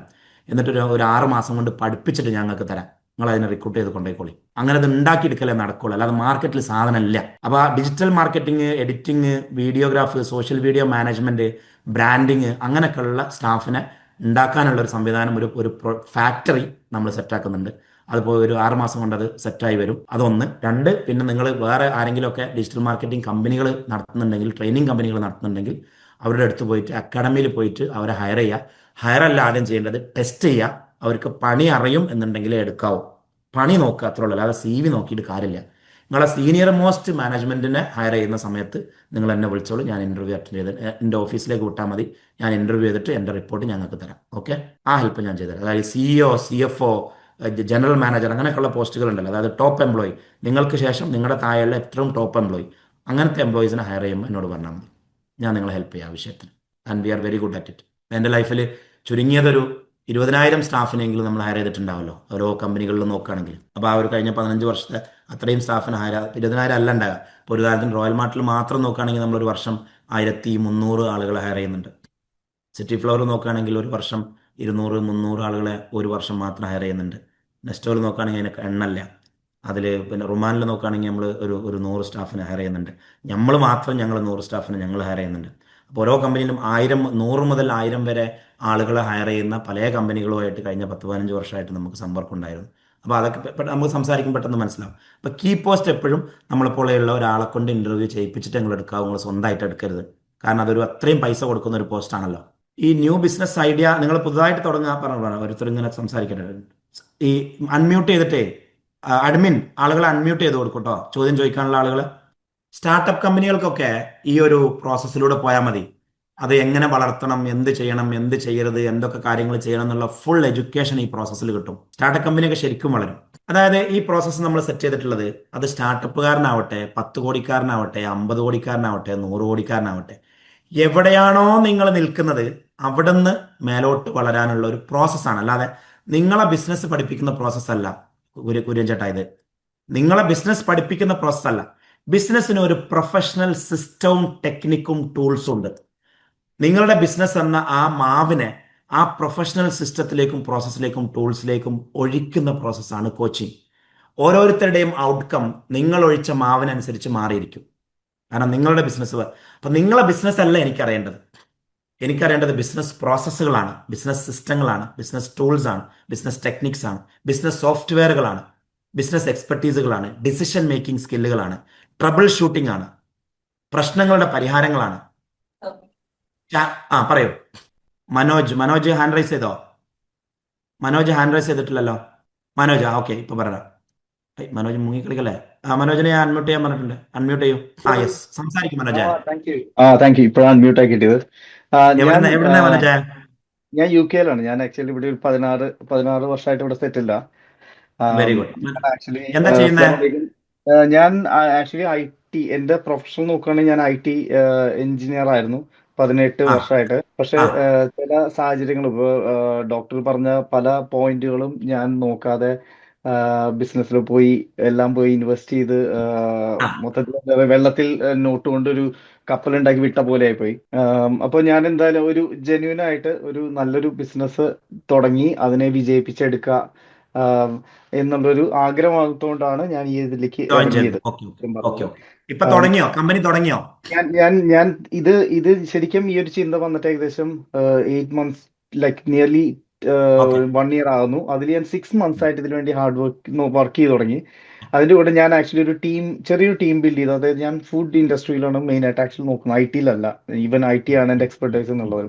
ഐ അപ്പൊ ടി നമുക്ക് ഫുഡ്, അതിൽ അപ്ലൈ ചെയ്യാം. നമുക്ക് അതിൽ അതെ അപ്ലൈ ചെയ്യാം. അതെ, ആ സ്കിൽ അപ്ലൈ ചെയ്യാൻ സാധിക്കും എനിക്കതില്. അപ്പം എൻ്റെ ഇപ്പൊ ആകെയുള്ള സംഭവം എന്ന് വെച്ചാല് ഇപ്പൊ ട്രസ്റ്റ് വർത്തി ആയിട്ട് ഒരു 3-4 പേരുണ്ട് ഞങ്ങൾ ഒരുമിച്ച്. പിന്നെ കോൺഫിഡൻസ് ഉണ്ട്. പിന്നെ അതിനുവേണ്ടി വർക്ക് ചെയ്യാനുള്ള ഒരു മൈൻഡ് സെറ്റും ഉണ്ട്. വെരി പിന്നെ ഗുഡ്. ഡോക്ടറിന്റെ വീഡിയോസ് ഞാൻ ഒരു 3-4 മാസമായിട്ട് കാണുന്നു. ഞാനൊരു ചൈനയുടെ ട്രിപ്പിന്റെ ഭാഗമായിട്ട് ഞാൻ കോണ്ടാക്ട് ചെയ്യാൻ നോക്കിയിരുന്നു. പക്ഷെ നടന്നില്ല. അപ്പം ഇപ്പോഴാണ് ആയിഷ എന്നെ ഈ ഗ്രൂപ്പിൽ ആഡ് ചെയ്തത്. അപ്പൊ വെരി എന്റെ ഒരു ഗുഡ്. ഇതെന്ന് വെച്ചാൽ ഞങ്ങൾ ആക്ച്വലി പെട്ടെന്ന് ഞാൻ പറയാം, അതായത് ഒരു ചില്ലി ലൈഫ് എന്ന് പറഞ്ഞ ഒരു ബ്രാൻഡിങ് ആണ് ഞങ്ങൾ ചെയ്യുന്നത്. അപ്പൊ എന്റെ ആഗ്രഹം ഒരു ബ്രാൻഡിനെ ബിൽഡ് ചെയ്യാൻ തന്നെയാണ്, അത് ഇന്റർനാഷണലൈസ് ചെയ്യുക. അതോടൊപ്പം തന്നെ മെയിൻ ആയിട്ട് ഞാൻ നോക്കുന്നത് നമ്മുടെ കേരള ക്യൂസിൻ, ഓത്തന്റിക് ആയിട്ടുള്ള കേരള ക്യൂസിൻ, നല്ല ഭക്ഷണം മറ്റുള്ളവരിലേക്ക്, മറ്റു രാജ്യങ്ങളിലേക്ക് എത്തിക്കുക, മറ്റു രാജ്യത്തേക്ക്. അത് ലോങ് ഷെൽഫ് ലൈഫ് ആയിട്ടോ അല്ലെങ്കിൽ ഫ്രാഞ്ചൈസി മോഡലായിട്ടോ എത്തിക്കുക എന്നുള്ളത്. അതോടൊപ്പം തന്നെ വളരെ സ്പെസിഫിക് ആയിട്ട് അറബിക് ക്യൂസീൻസും ഇതിൻ്റെ കൂടെ ആഡ് ചെയ്തുകൊണ്ട് എങ്ങനെ ഇതിനെ മുന്നോട്ട് കൊണ്ടുപോകുന്നുള്ളത്. അപ്പം എൻ്റെ കയ്യിൽ ഇത്തരം കാര്യങ്ങളാണ് ഉള്ളത്. പക്ഷെ അടുത്തത് ഇതിനു വേണ്ടി എന്ത് ചെയ്യണം എന്നുള്ളത് ഓക്കെ. ശ്രമിക്കുന്നുണ്ട് പല ഭാഗത്തുനിന്ന് കിട്ടാനായിട്ട്. നിങ്ങളെ നാട്ടിൽ എപ്പോഴെങ്കിലും വരുന്നുണ്ടോ? നാട്ടില് ഞാനിപ്പോ ആക്ച്വലി ഒന്ന് ഹോൾഡ് ചെയ്യാന്ന് വെച്ചിരിക്കുകയാണ് ശരിക്കും പറഞ്ഞാൽ, ഓക്കെ. ഇപ്പൊ ഇങ്ങനത്തെ കാര്യങ്ങൾ ചിന്ത. ഓക്കെ, പക്ഷെ ഒരു എനിക്ക് കാര്യം ചെയ്യാം. മെഡിക്കൽ വേണമെങ്കിൽ വരാം. നിങ്ങള് നമുക്കൊന്ന് സൂമിൽ മീറ്റ് ചെയ്യാം. നിങ്ങൾ പ്രോഗ്രാമിന് ജോയിൻ ഡെഫിനറ്റ്ലി. ചെയ്തതിന് ശേഷം ശരി ശരി. നിങ്ങൾ ആരായിട്ട് സംസാരിക്കുന്നത്? ഏത് കൺസൾട്ടന്റ് ആരാ? ആയിഷ. ആയിഷ. ഓക്കെ. അപ്പൊ ആ, ആയിഷയോട് നിങ്ങൾ ജോയിൻ ചെയ്തതിനു ശേഷം ഒരു സൂം ഷെഡ്യൂൾ ചെയ്യാൻ പറയൂ. ശരി എന്നിട്ട് ശരി. ആ, നമുക്ക് ഇപ്പൊ എവിടെ എത്തി നോക്കാം. എന്നിട്ട് എന്തൊക്കെ ചെയ്യേണ്ടതെന്ന് പ്രാഥമികമായിട്ടുള്ള കാര്യങ്ങൾ ഞാൻ പറഞ്ഞുതരാം. യെസ്. എന്നിട്ട് ഓക്കെ അതിന്റെ ഓക്കെ പ്രോപ്പർ എഡ്യൂക്കേഷൻ ഈ പ്രോസസ്സിൽ കിട്ടും. അതായത് ഒരു കമ്പനി ഓക്കെ. ഫോം ചെയ്യുന്ന എങ്ങനെ, അതിന്റെ പാർട്ട്ണർഷിപ്പ് സ്ട്രക്ചർ എങ്ങനെ ചെയ്യണം, എങ്ങനെ ചെയ്യരുത്, ലീഗൽ സ്ട്രക്ചർ എങ്ങനെ ചെയ്യണം, എങ്ങനെ ചെയ്യരുത്, ബ്രാൻഡിങ് എന്തൊക്കെ ചെയ്യണം, ട്രേഡ് മാർക്ക് എങ്ങനെ രജിസ്റ്റർ ചെയ്യുന്നത്, ആരെ പേരിൽ രജിസ്റ്റർ ചെയ്യണം, എന്ത് ചെയ്യണം, അതിന്റെ എന്താ പറയാ, ഒരു ബ്രാൻഡിങ് ഇൻഫ്രാസ്ട്രക്ചർ എന്തൊക്കെ ഉണ്ടാക്കണം, അതിന്റെ ഗോൾ എങ്ങനെയാണ് സെറ്റ് ചെയ്യുന്നത്, അതിന്റെ മാർക്കറ്റിംഗ് സെയിൽസ് സിസ്റ്റം ഫണൽ എങ്ങനെയാണ് ഉണ്ടാക്കുന്നത്. അങ്ങനെ ഇതിൽ കുറേ ഒരു വേരിയസ് ഫങ്ഷൻസ് ആണല്ലോ ഒരു ബിസിനസ്സിലുള്ളത്. ഫൈനാൻസിലെ റിപ്പോർട്ടിങ്സ് എന്തൊക്കെയാണ്, അതെങ്ങനെയാണ് നമ്മൾ മോണിറ്റർ ചെയ്യുന്നത്, എച്ച് ആറിൽ എങ്ങനെയാണ് നമ്മൾ ആളെ എടുക്കുന്നത്, എങ്ങനെയാണ് മോണിറ്റർ ചെയ്യുന്നത്, എങ്ങനെ പ്രൊമോട്ട് ചെയ്യുന്നത്, എങ്ങനെ കൂടെ നിർത്തുന്നത്, അങ്ങനെ തുടങ്ങിയിട്ടുള്ള ഓരോ ആഴ്ചയിലും ഓരോ ചർച്ചകളായിട്ട് നമുക്ക് സമഗ്രമായിട്ട്, ഞാനും ഈ വിഷയത്തിന് വേണ്ടിയിട്ട് ബേസിക്കലി ഞാനൊരു സ്റ്റോറി ടെല്ലിംഗ് ആണ് ഇതിൽ ഉദ്ദേശിക്കുന്നത് കേട്ടോ, ഒരു ഇതല്ല. എൻ്റെ ഓരോ കമ്പനികളിലും ഞാൻ പോകുമ്പോൾ ഉണ്ടാകുന്ന എൻ്റെ അനുഭവങ്ങൾ നിങ്ങളുമായിട്ട് പങ്കുവെക്കാം. അതിലൂടെ ബിസിനസ്സിൻ്റെ പ്രൊഫഷണൽ ആശയങ്ങൾ നിങ്ങളിലേക്ക് കൊണ്ടുവരിക. അതുപോലെ തന്നെ നിങ്ങൾ ചോദ്യങ്ങൾ ചോദിക്കുമ്പോഴും ആ ഉത്തരത്തെയും ഒരു എന്താണ് പറയുക, ഇപ്പോൾ ഒരു ഉദാഹരണം, ഞാൻ കഴിഞ്ഞ ബിസിനസ് ഇമർഷനിൽ എൻ്റെ കൂടെ മാജിക് മൂൺ പബ്ലിഷേഴ്സ് എന്ന് പറഞ്ഞിട്ടുള്ള ഒരു പബ്ലിഷിംഗ് ഗ്രൂപ്പ് ഉണ്ടായിരുന്നു. അവർ ബേസിക്കലി കമ്പനി തുടങ്ങിയിട്ടുണ്ടായിരുന്നില്ല. അതിൻ്റെ മുതലാളി ഒരു എഴുത്തുകാരനാണ്, ഇൻവെസ്റ്റർ ജസ്റ്റ് ഒരു ബിസിനസ്മാൻ ആണ്. ഇൻവെസ്റ്റർ പൈസ ഇട്ടു, എഴുത്തുകാരനായിട്ടുള്ള മുതലാളി എന്താണ് പറയുക, അതിൻ്റെ ബിസിനസ് ഓണർ അല്ലെങ്കിൽ എം ഡി ആ വിഷയം മുന്നോട്ട് കൊണ്ടുപോയി. ഏതായാലും ഞങ്ങളിപ്പോൾ 2 വർഷമായി ഈ മാജിക് മൂൺ പബ്ലിഷേഴ്സ് എന്നുള്ള പബ്ലിഷിംഗ് കമ്പനി തുടങ്ങിയിട്ട്. അപ്പോൾ അതിൻ്റെ പ്രോഗ്രസ്സിൽ ഞാൻ വളരെ ഹാപ്പിയാണ്. കാരണം നമ്മൾ അടുത്ത 10 വർഷം കൊണ്ട് എവിടെ എത്തണം എന്നുള്ള വളരെ ഒരു പ്രോപ്പർ വിഷൻ സെറ്റ് ചെയ്ത ഒരു ഡീറ്റെയിൽഡ് പ്രൊജക്ട് റിപ്പോർട്ടും ഡീറ്റെയിൽഡ് വിഷൻ ഡോക്യുമെന്റും ഉണ്ടാക്കിയിട്ടായിരുന്നു ഞങ്ങൾ തുടങ്ങിയിരുന്നത്. അതുകൊണ്ട് തന്നെ സാധാരണ ഒരു കമ്പനി 10 വർഷം കൊണ്ട് എത്തുന്ന ഒരു ഗ്രോത്തിലേക്ക് മാജിക് മൂൺ പബ്ലിഷേഴ്സ് ഈ ഒരു 2 വർഷം കൊണ്ട് എത്തിയിട്ടുണ്ട്. അപ്പോൾ അതുപോലെ ഒരു ഒന്നും അറിയാതെ തുടങ്ങുന്നവൻ അല്ലെങ്കിൽ ഗൈഡൻസും മെൻറ്ററിങ്ങും ഇല്ലാതെ തുടങ്ങുന്നവൻ ചിലപ്പോൾ 10 വർഷം കൊണ്ട് എത്തുന്ന സ്ഥലത്തേക്ക് നിങ്ങൾക്ക് 3 വർഷം കൊണ്ട് എത്താൻ പറ്റും. പറ്റും. അതിന് വേണ്ട ഇൻഫ്രാസ്ട്രക്ചർ ഞാൻ തരാം. നമുക്ക് ഉടനെ സൂമിൽ മീറ്റ് ചെയ്യാം കേട്ടോ. നിങ്ങൾ ആയിഷയായിട്ട് സംസാരിച്ചിട്ട് ഷെഡ്യൂൾ ചെയ്തോളൂ. Thank you. സെറ്റാക്കാം. ആ ഒരു കോൺഫിഡൻസ് ഉണ്ട്, പ്രത്യേകിച്ച് ഡോക്ടറിന്റെ വീഡിയോസ് എല്ലാം കാണുമ്പോൾ വളരെ പോസിറ്റീവായിട്ട് ഫീൽ ചെയ്യുന്നത്. അതെന്താ എന്തായാലും ഇൻഷാല്ല എല്ലാം ഈ മുന്നോട്ട് വീഡിയോ പോകാം. എന്നൊക്കെ പറയുമ്പോഴേ നമ്മളൊരു സൂപ്പർഫിഷ്യൽ കാര്യങ്ങൾ മാത്രമല്ലേ അതിലിടുള്ളൂ. ഉം. നമ്മളൊരു ഒരു അതെ പെയ്ഡ് ക്ലാസ്സിലേക്കോ അല്ലെങ്കിൽ ഒരു ഫിസിക്കൽ ഇതിലേക്കൊക്കെ ഇറങ്ങുമ്പോഴാണല്ലോ നമ്മൾ ഡെപ്തിൽ കൂടുതൽ സംസാരിക്കാം. മറ്റേ ജനറലൈസ്ഡ് കാര്യങ്ങൾ മാത്രമല്ലേ വീഡിയോയിൽ പറയാൻ പറ്റുള്ളൂ നമുക്ക്. അതെ അതെ, അത് ശരിയാ, ഡെഫിനറ്റ്ലി. അതെ അതെ. അപ്പോൾ നമ്മൾ വിചാരിക്കേണ്ട ഈ വീഡിയോയിൽ കിട്ടുന്നതാണ് ആക്ച്വൽ കണ്ടന്റ് എന്ന്. അത് ആക്ച്വൽ ഇല്ല ഇല്ല, കണ്ടന്റ്. ഡെഫിനറ്റ്ലി അല്ല. അതെ. ആ, പറയൂ പറയൂ. ഇനി ആരാണ്? ഒരു മിനിറ്റ്. അനീസ് ഭായ്. അനീസ് ഭായ് അൺമ്യൂട്ട് ചെയ്ത് നോക്കൂ. ആ, പറയൂ പറയൂ. യെസ് ഡോക്ടർ, ഞാൻ ഫസ്റ്റ് എനിക്ക് ചോദിക്കാനുള്ള ഡോക്ടർ ഒന്ന് മീറ്റ് ചെയ്യാൻ പറ്റുമോ എന്നുള്ളതാണ്. നമ്മൾ ഇന്ന് ഞാൻ ഞാനിതാ എൻ്റെ കാണുമ്പോൾ പണി ഒന്ന് ഇത് തീർക്കുക, എയർപോർട്ടിലേക്ക് പോവുക. അതിലൊരു ആ ഓപ്ഷൻ ഉള്ളത് നിങ്ങളിപ്പം ഇത് ഈ പ്രോഗ്രാം കഴിഞ്ഞ ഉടനെ IBSൽ വന്നാൽ മീറ്റ് ചെയ്യാം. ഞാൻ ഡ്രോപ്പ് ചെയ്താൽ മതി നിങ്ങളെ എയർപോർട്ടിൽ ഞാൻ ഇപ്പോൾ ഉള്ളത് EFSന്റെ ഓഫീസിലാണ്. സംസാരിക്കാം. EFSന്റെ ഹെഡ് അതെ ഓഫീസിലാണുള്ളത്. പിന്നെ അതെ, എയർപോർട്ടിൽ നിങ്ങൾ പോയാൽ മതി. യെസ്. ഓക്കെ, എന്നാൽ ഞാൻ വന്നോളാം. അപ്പോൾ സംസാരിക്കാം. Okay, okay okay okay. ശരി ശരി. ബെറ്റർ ആണ്. അയാളൊരു മണിക്കൂർ അടിച്ചു മാറ്റി. അടിപൊളി. ബുദ്ധിമാൻ. Thank you thank you. അടിപൊളി. അല്ല, അത് ബുദ്ധിയാണ്. ബുദ്ധിയുള്ളവൻ ഭയങ്കര ബുദ്ധിയാണ്. കാരണം ഹീസ് ഗെറ്റിംഗ് 1 hour. സാംസങ് ഒരു മീറ്റിങ്ങിന് കയറുമ്പോൾ നിങ്ങളെ പേര് എഴുതണം കേട്ടോ. അപ്പോഴല്ലേ നമുക്ക് നിങ്ങളെ റെസ്പെക്ട് ചെയ്യാൻ പറ്റുള്ളൂ. രൂപേഷ്. രൂപേഷ്. അപ്പോഴേക്ക് രൂപേഷ് സംസാരിക്കും. ഹായ്. രൂപേഷ് ഹായ്. പറയൂ. ഗുഡ് സംസാരിക്കേണ്ടവർ കൈ ഈവനിങ്. പൊന്തിച്ചോളൂ കേട്ടോ. സംസാരിക്കേണ്ടവർ കൈ പൊന്തിച്ചോളൂ കേട്ടോ. ആ, ഗുഡ് ഈവനിങ് ഡോക്ടർ. നമ്മള് പറയൂ ഒരു പ്രാവശ്യം Rupesh. Good evening. Good evening. ഒരു പ്രാവശ്യം ഓഫീസിൽ മീറ്റ് ചെയ്തിട്ടുണ്ട്, ട്രാവൽ കൊണ്ട് 2 കൊല്ലം മുന്നേ. ആ, ചൈനയ്ക്ക് വേണ്ടിയായിരുന്നോ? അല്ല കാഷ്വലി വർദ്ധനെ കാണാൻ വന്നപ്പോ അങ്ങനെ ഡോക്ടറേറ്റ് കുറച്ച് ഓക്കെ നേരമായിട്ട് ഓക്കെ ഓക്കെ സംസാരിച്ചു. Okay okay okay okay. Very good very good. പറയൂ പറയൂ. എന്താ ചെയ്യുന്നത്? ബിസിനസ് എന്താ? മോഡൽ എന്താ? പറയൂ. എന്ത് ഹെൽപ്പ് ഞാൻ എന്ത് സപ്പോർട്ട് ആക്ച്വലി പറയൂ. എയർലൈൻ പ്രൊഫഷണൽ ആയിരുന്നു. ഒരു കരിയർ സബേഷ്യൽ എടുത്തിട്ട് നാട്ടില് ഒന്ന് രണ്ട് ബിസിനസ്സിൽ പാർട്ട്ണർ ഇൻവെസ്റ്റർ ആ ഓക്കെ. റോളായിരുന്നു. ഫർദർ ഒരു കമ്പനി സ്റ്റാർട്ട് ചെയ്തിട്ട് അവിടുന്ന് ഒരു സ്വന്തമായിട്ട് തുടങ്ങേണ്ട പറയാം, നമ്മൾ സെറ്റാക്കി തരും. അല്ല, അപ്പൊ അതിലെ ഓപ്പർച്യൂണിറ്റീസ് എന്തൊക്കെയാണ് എന്നുള്ള, ഇപ്പൊ ന്യൂ ബിസിനസ് എന്നുള്ള ഒരു ക്ലബ്ബാണല്ലോ. അപ്പൊ അതില് നമ്മൾ ന്യൂ ബിസിനസ് സ്റ്റാർട്ടപ്പ് എന്നുള്ള രീതിയിൽ ഡോക്ടർ ഇപ്പൊ എക്സ്പ്ലെയിൻ ചെയ്തു. അതിന് സപ്പോർട്ടും അതിന് കാര്യങ്ങളുണ്ടാവുന്നു. ഇപ്പൊ ന്യൂ ബിസിനസ് എന്നുള്ള രീതിയിൽ എന്റെ ബിസിനസ്സോ അല്ലെങ്കിൽ ഫർദർ പാർട്ട്ണർഷിപ്പ് അല്ലെങ്കിൽ ഇൻവെസ്റ്റ്മെന്റ് ഓപ്പർച്യൂണിറ്റീസ് അല്ലെങ്കിൽ നമ്മളതിൽ ഇൻവെസ്റ്റേഴ്സ് അതൊക്കെ നെറ്റ്വർക്കിംഗ് ഇതൊക്കെ ഞാൻ സുരേഷ് ഭായ്, മനസ്സിലാക്കിയത്. യെസ് നമ്മളിപ്പോ ഈ ഒരു ക്ലബിൽ ജോയിൻ ചെയ്യാണ്. ഇതിൽ 100-200 പേരുണ്ടാവുമല്ലോ. അതെ ഒന്ന്, ഇവർ 100 പേരും 100 ബിസിനസ് മോഡലാണ് ചെയ്യുന്നത്. അതൊരു വലിയ പാടല്ലേ? അതെ പിന്നെ ഈ 100 പേരുടെ അടുത്തും കോടിക്കണക്കിന് രൂപയുണ്ട്. അത് വലിയൊരു അസറ്റ് അല്ലേ? അതെ ഈ 100 പേർക്കും 100 ഡിഫറെന്റ് സ്കില്ലുകളും എക്സ്പെർട്ടീസും ഉണ്ട്. അത് നമുക്ക് വലിയൊരു ലേണിംഗ് ആണല്ലോ. അപ്പൊ അങ്ങനെ തുടങ്ങിയിട്ട് നിങ്ങൾ എങ്ങനെ വളരും എന്ന് നിർവചിക്കാൻ പോലും പറ്റില്ല. പക്ഷെ വളരും, അതുറപ്പാ. ഞാൻ ഇത്രയും ആൾക്കാരുടെ എക്സ്പെർട്ടൈസും. അതെ, ഓക്കെ. അപ്പം എന്താ വെച്ചാല് ഞാൻ വിചാരിച്ചൊരു ബിസിനസ് അല്ലെങ്കിൽ ഒരു ഐഡിയ ഫർദർ അത് വർക്കൗട്ട് ആയിട്ടില്ലെങ്കിൽ can be placed in something different എന്നുള്ള രീതിയിൽ. ഇപ്പൊ അതിൽ ഡിഫറെന്റ് ആശയമായിട്ടുള്ള ഞാനൊരു എക്സാമ്പിൾ എന്ന രീതിയിൽ ഞാൻ പറഞ്ഞിട്ട് കുറെ ആൾക്ക് ചില ആൾക്കാർ ഇത് കയറിയിട്ടുണ്ട്. അപ്പൊ ഞാൻ പറയാം നിങ്ങളൊരു കാര്യം എല്ലാവർക്കും ചെയ്യും രൂപേഷ് ഭായി, നിങ്ങളൊരു കാര്യം ചെയ്യൂ. പിന്നെ ക്ലബിൽ ജോയിൻ ചെയ്തതിനു ശേഷം എന്നെ ഒന്നൊന്ന് മീറ്റ് ചെയ്യൂ ഓഫീസിൽ. നിങ്ങൾ എവിടെ, നാട്ടിലെവിടെ സ്ഥലം? ഞാൻ കോഴിക്കോട്. നിങ്ങൾ നമ്മുടെ നാട്ടിലല്ലേ? 27-ാം തീയതിക്ക് ശേഷം ഞാൻ കോഴിക്കോട് ഓഫീസിലുണ്ടാവും. നിങ്ങൾ വന്നിട്ടൊന്ന് മീറ്റ് ചെയ്യും. എന്നിട്ട് നമുക്ക് ഒന്ന് എക്സ്പ്ലോർ ചെയ്യാം നിങ്ങളെ തലയിലുള്ള ഐഡിയകളൊക്കെ. എന്റെ തലയിലുള്ള ഐഡിയകൾ ഞാനും എക്സ്പ്ലോർ ചെയ്യാം. നമ്മളൊരു ഡിസിഷനിലെത്തും. എന്നാലും നമ്മൾ ചാടിക്കയറി തുടങ്ങണ്ട. ഈ പ്രോഗ്രാമൊക്കെ തുടങ്ങി ഒരു 3 മാസം കഴിഞ്ഞിട്ട് തുടങ്ങിയാൽ മതി. അപ്പോഴേക്ക് നമുക്ക് കൂടുതൽ ഐഡിയകൾ കിട്ടുമല്ലോ. അതെ അതെ ഒന്ന് ഓഫീസിൽ വരും കേട്ടോ. ശരി ശരി. ആരായിട്ട് ഞങ്ങൾ സംസാരിക്കണേ? ഞാൻ ഹീന ആയിട്ടും മറുതയായിട്ടും ഹെന്ന. കണ്ട്. Okay, henna. അതെ അതെ. ഹെന്ന ആൾ ഉഷാറാണ്. അപ്പം നിങ്ങൾ ക്ലബിൽ ജോയിൻ ചെയ്തതിനു ശേഷം അപ്പോയിന്റ്മെന്റ് തരാൻ പറയും ഫിസിക്കലായിട്ട് കേട്ടോ. ആ, അല്ലെങ്കിൽ വർദ്ധയോട് പറഞ്ഞാൽ നിങ്ങൾക്ക് മതി. ഓർമ്മ ഉണ്ടാവില്ല, വർദ്ധനാണ്. അങ്ങനെയാണ് ഞാൻ അവിടെ വന്ന് ആ ഓക്കെ. നിലമ്പൂർ. നിങ്ങൾ അടിപൊളി. നിലമ്പൂരല്ലോ അല്ലേ? ആ ആ ആ. ഞാനിപ്പോ ജിദ്ദയിലാണുള്ളത്, അവരൊക്കെ കോഴിക്കോടാണുള്ളത്. ആ ഓക്കെ ഓക്കെ ഓക്കെ. അപ്പൊ അപ്പൊ ഞാൻ നമുക്ക് കാണാം ഒരു ഉടൻ ദിവസം. പോകാം. നിങ്ങളെ ആശങ്കകൾ വേണ്ട, അതിനൊക്കെ പരിഹാരമുണ്ട്. എല്ലാവരുടെ എന്നാലും അടുത്തും അത് എക്സ്പീരിയൻസും എക്സ്പെർട്ടൈസും ഡീറ്റെയിൽ. ഐഡിയകളും ഉണ്ടല്ലോ. ആ എന്താ വെച്ചാല് കരിയർ സർവേഷിൽ നിന്ന് ഇപ്പൊ വേറെ ഓഫർ ഒക്കെ കിട്ടിയിട്ട് ഇവിടെ തിരിച്ചു പോകണോ പോകരുത്, നിക്കണോ പോകരുത്. കൺഫ്യൂഷനിലാണ്. ഞാൻ കിങ്സ് ഹൗസിൽ നിന്ന് ഇറങ്ങിയതിന്റെ പിറ്റേത്തെ ആഴ്ച അബുദാബി ഇത് മിനിസ്ട്രി ഓഫ് ഹെൽത്തിലെ ആംബുലൻസ് സർവീസിന്റെ കൺസൾട്ടിങ്ങിലേക്ക് എന്നെ പിറ്റേത്തെ ആഴ്ച വിളിച്ചതാ. കിങ്സ് ഹൗസിൽ നിന്ന് കിട്ടിയതിന്റെ നിയർലി ഡബിൾ സാലറിക്ക്, അതായത് ഒരിക്കലും ഇറസിസ്റ്റിബിൾ ആയിട്ടുള്ള ഒരു salary, nearly 20 lakh per month salary ഉള്ള ഒരു അടിപൊളി സാധനത്തിന് വിളിച്ചതാ. ഞാൻ പോയിട്ടില്ല. കാരണം ഞാനെങ്ങാനും പോയിരുന്നെങ്കിൽ ഞാൻ അതിന് വീണേനെ. പോകരുത്, പോകരുത്, പോകരുത്. പട്ടിണി കടന്നാലും പുല്ല് തിന്നരുത്. ബിസിനസ്സുകാരൻ ഈസ് എ ബിസിനസ് മാൻ. അതെ അതെ പോകരുത്. സത്യമാണ്. കഴിഞ്ഞ 5 കൊല്ലം പിന്നെ നമ്മൾ പണിപ്പെട്ട് എന്നൊക്കെ ഇതായി പോയില്ലേ, പിന്നെ തിരിച്ചിങ്ങോട്ട് പോവാന്ന് പറയുമ്പോ. യെസ് ഒരിക്കലും പോകരുത്. ഈ ഒരു വർഷം കൊണ്ട് നിങ്ങൾക്ക് ക്ലാരിറ്റി വരും. രൂപേഷ് ഭായ്. യെസ്, മുഹമ്മദ് സാഹിബ് പറയോ? ഫസൽ കാ അസ്സലാമലൈക്കും. ഇസ്ലാം പറയൂ വിശേഷം. ഫസൽ കാ, നിങ്ങളെ എനിക്ക് ആദ്യം ഒരു നമ്പർ പറഞ്ഞു തരും. ഇപ്പൊ നമ്മള് ഒരു വർഷം മുമ്പാണല്ലോ നമ്മൾ ബിസിനസ് ഇമർഷനിൽ പങ്കെടുത്തത്, ഓർമ്മല്ലേ?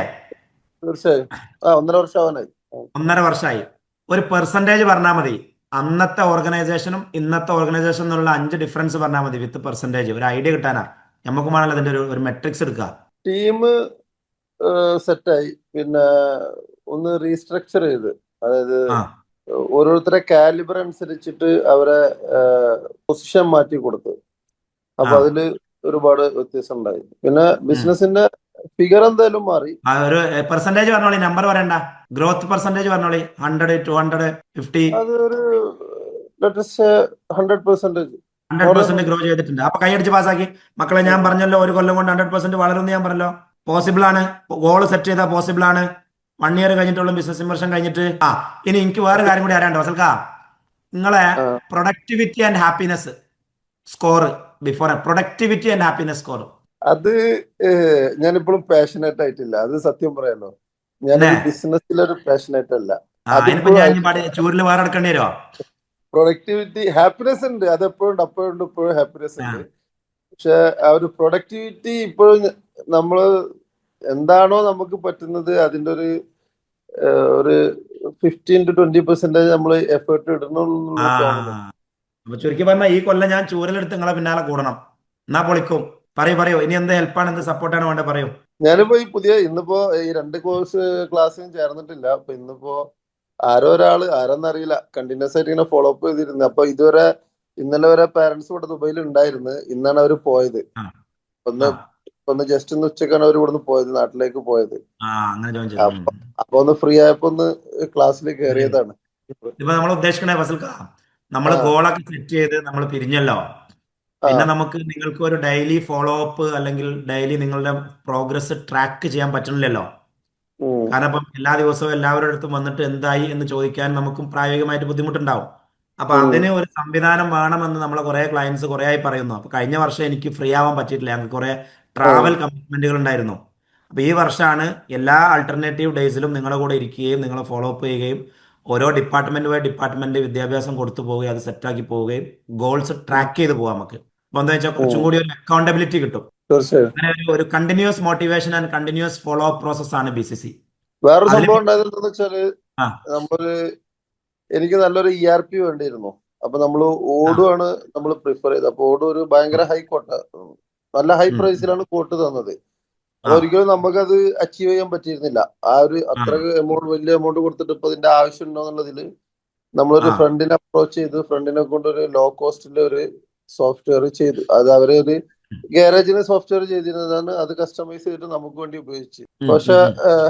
കുറച്ച് സാഹചര്യം സക്സസ് ആയില്ല. ആ പൈസ വെറുതെ ആ പോയി. ഉം. അപ്പൊ പിന്നെ ഞാന് ഒരു സോഫ്റ്റ്വെയറിൽ ഒരു പയ്യന്, നമ്മളൊരു പരിചയമുള്ള പയ്യനായിരുന്നു. പുള്ളി നല്ല വേറെ ഒരു പ്രൊഡക്റ്റിന് വേണ്ടി പരിചയപ്പെട്ടതാ. ഉം, ഉം, അപ്പൊ ഉം. അവരായിട്ട് ഞാൻ പുതിയൊരു IT കമ്പനി തുടങ്ങിയിട്ട് നമ്മുടെ ERP ഉണ്ടാക്കിയിട്ട് ഇപ്പൊ ഏകദേശം സക്സസ് ആയി. വാവ്. നമ്മൾ അപ്പൊ സ്വന്തമായിട്ട് ഇൻഹൗസ് തന്നെ ഡെവലപ്പ് ചെയ്ത്. ഡെവലപ്പ് ചെയ്ത് വേറെ ലൈസൻസ് എടുത്തു. ഇപ്പോ കോഴിക്കോട് കാലിക്കറ്റ് ഹൈലൈറ്റ് മാളില് 10 സ്റ്റാഫ് ഉണ്ട്, ഇവിടെ ഒരു 3 സ്റ്റാഫ് ഉണ്ട്. എന്നിട്ട് ഇപ്പൊ ആ ആ, ആ. പ്രൊഡക്റ്റ് ഇപ്പൊ നമ്മള് ഈ ഡിപ്ലോയ്മെന്റ് ഇപ്പൊ ഈ വർഷം ഈ ഒരാഴ്ചനുള്ളിൽ ചെയ്യും. ഈ ഇൻഹൗസ് 2026 ERP ചെയ്താലുള്ള 3 ആ ബെനിഫിറ്റ്സ് ഞാൻ പറഞ്ഞു. ഒന്ന്, കോസ്റ്റ് ഉം സേവിങ്.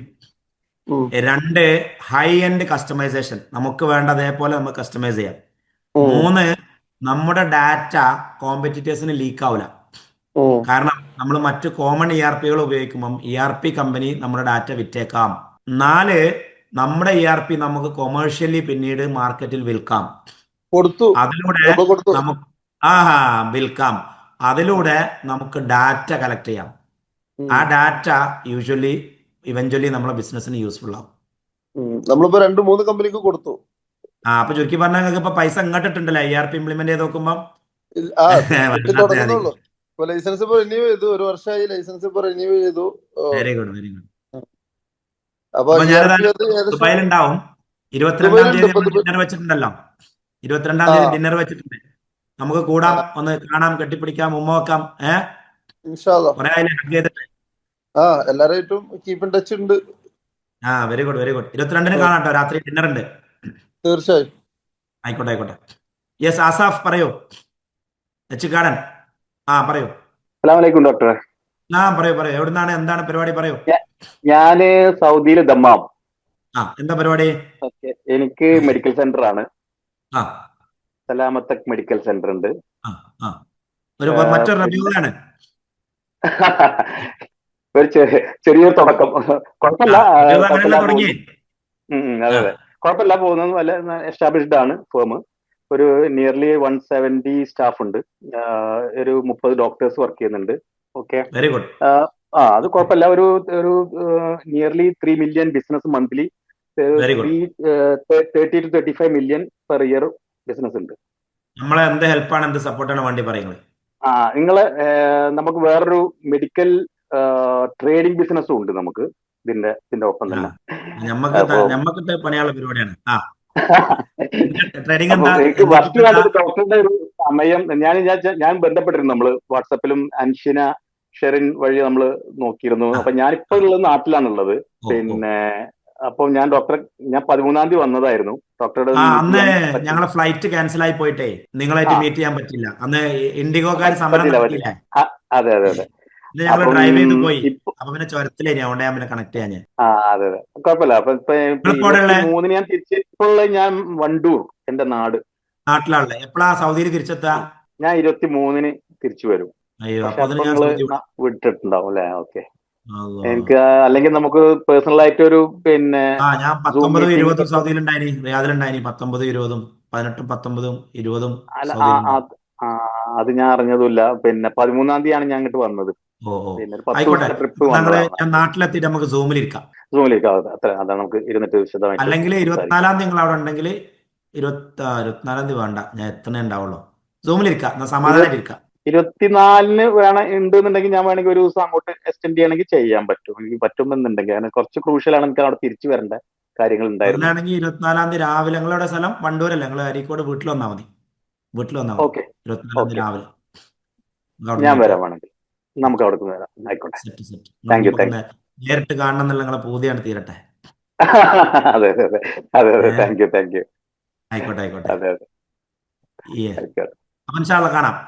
ഇൻഷാ അള്ളാ കാണാം. ഓക്കെ, യെസ്, ആയിക്കോട്ടെ. റാഫി പറയൂ. കുറെ ആൾക്കാർ ഇങ്ങനെ വെയിറ്റിംഗിലുണ്ട്, ഓരോരുത്തരെ വിളിക്കാണേ.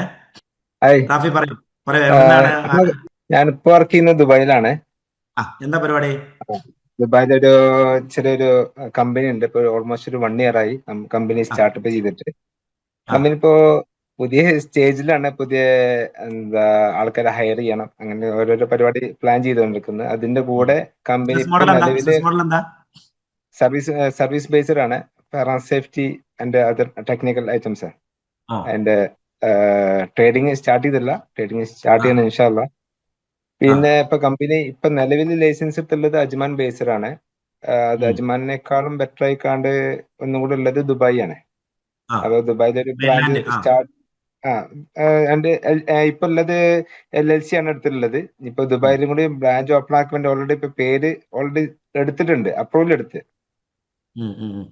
ഓക്കെ, അതിന്റെ കൂടെ ഇനിയിപ്പോ നാട്ടിലും കൂടി സ്റ്റാർട്ട് ചെയ്യുന്നുണ്ട്. അത് മൂന്ന് സെക്ഷൻ ആയിക്കാണ്ട് സ്റ്റാർട്ട് ചെയ്യുന്നത്.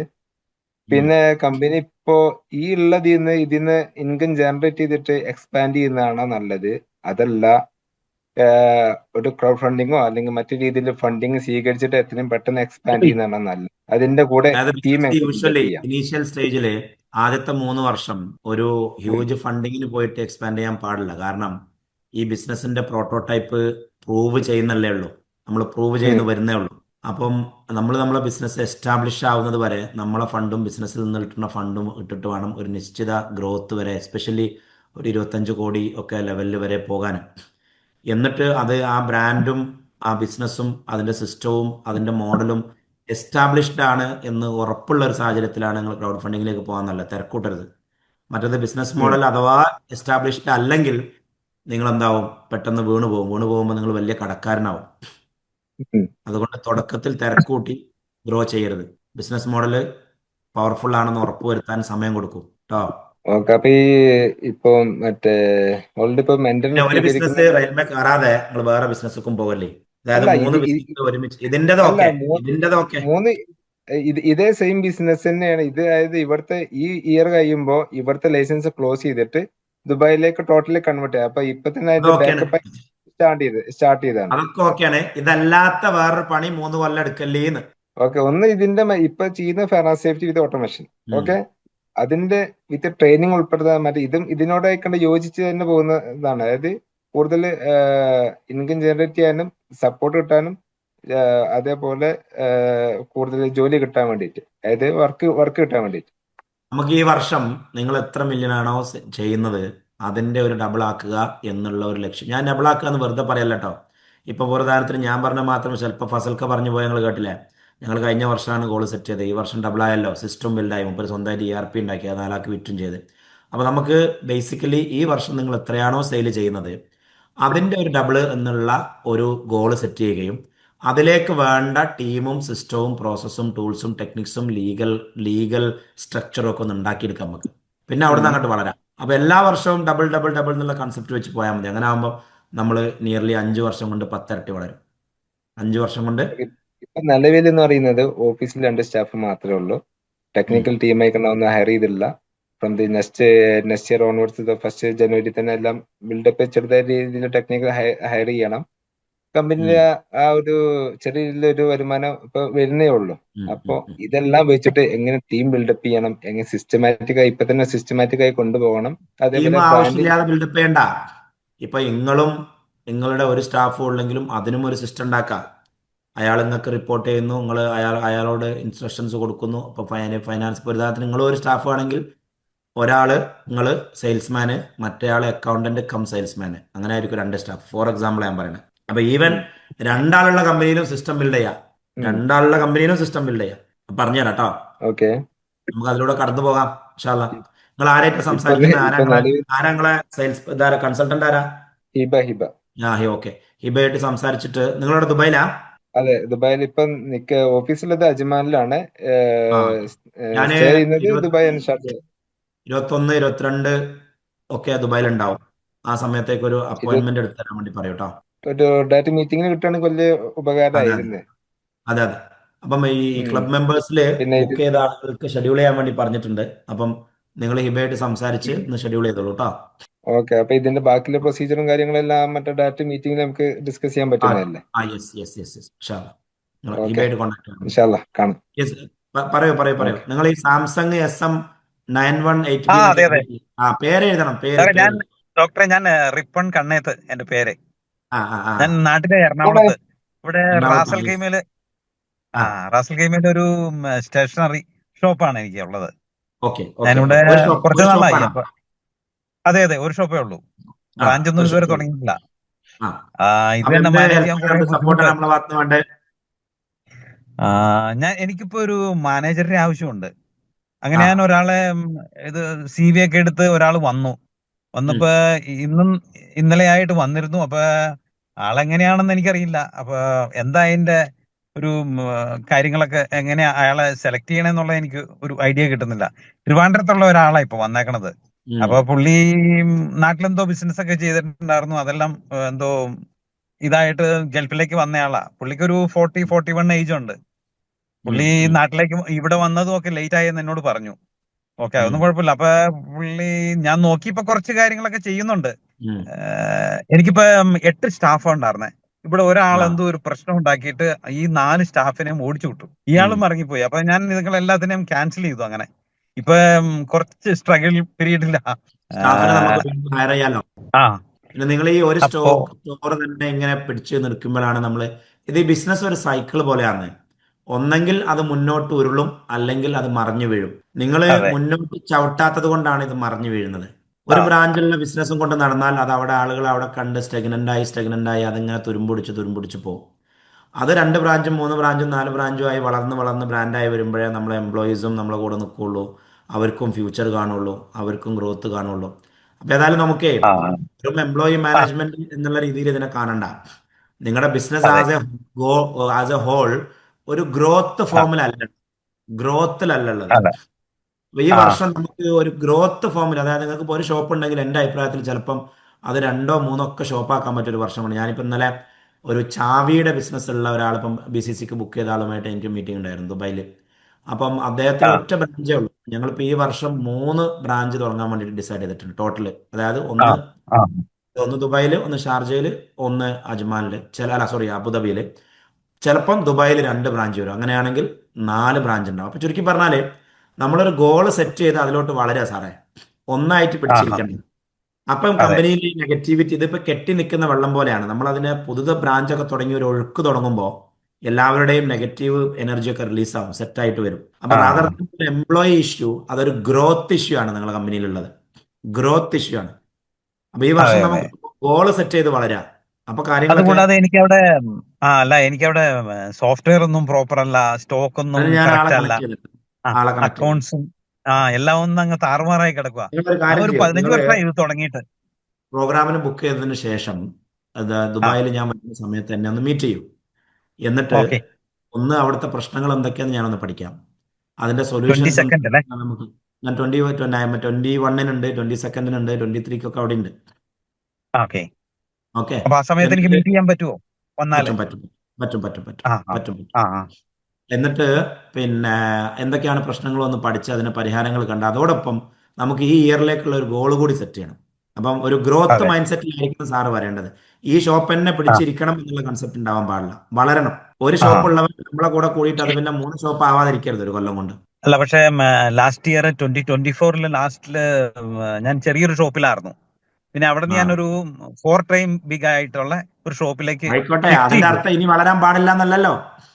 അല്ല, അതെ അതെ. ആ ഇനിയും അതിപ്പോ വളരണം, മാനേജ് ഇനിയും വളരണം. ചെയ്യാനായിട്ട് ഒരു കുറച്ച് ബുദ്ധിമുട്ട് ഇത് അതിന് എംപ്ലോയീസിനെ. പരിഹാരം ഉണ്ടാക്കാം, അതിന് പരിഹാരം അതെ ഉണ്ടാക്കാം, അതെ. ആ പരിഹാരം ഉണ്ടാക്കാം, തീർച്ചയായിട്ടും പരിഹാരം ഉണ്ടാക്കാം.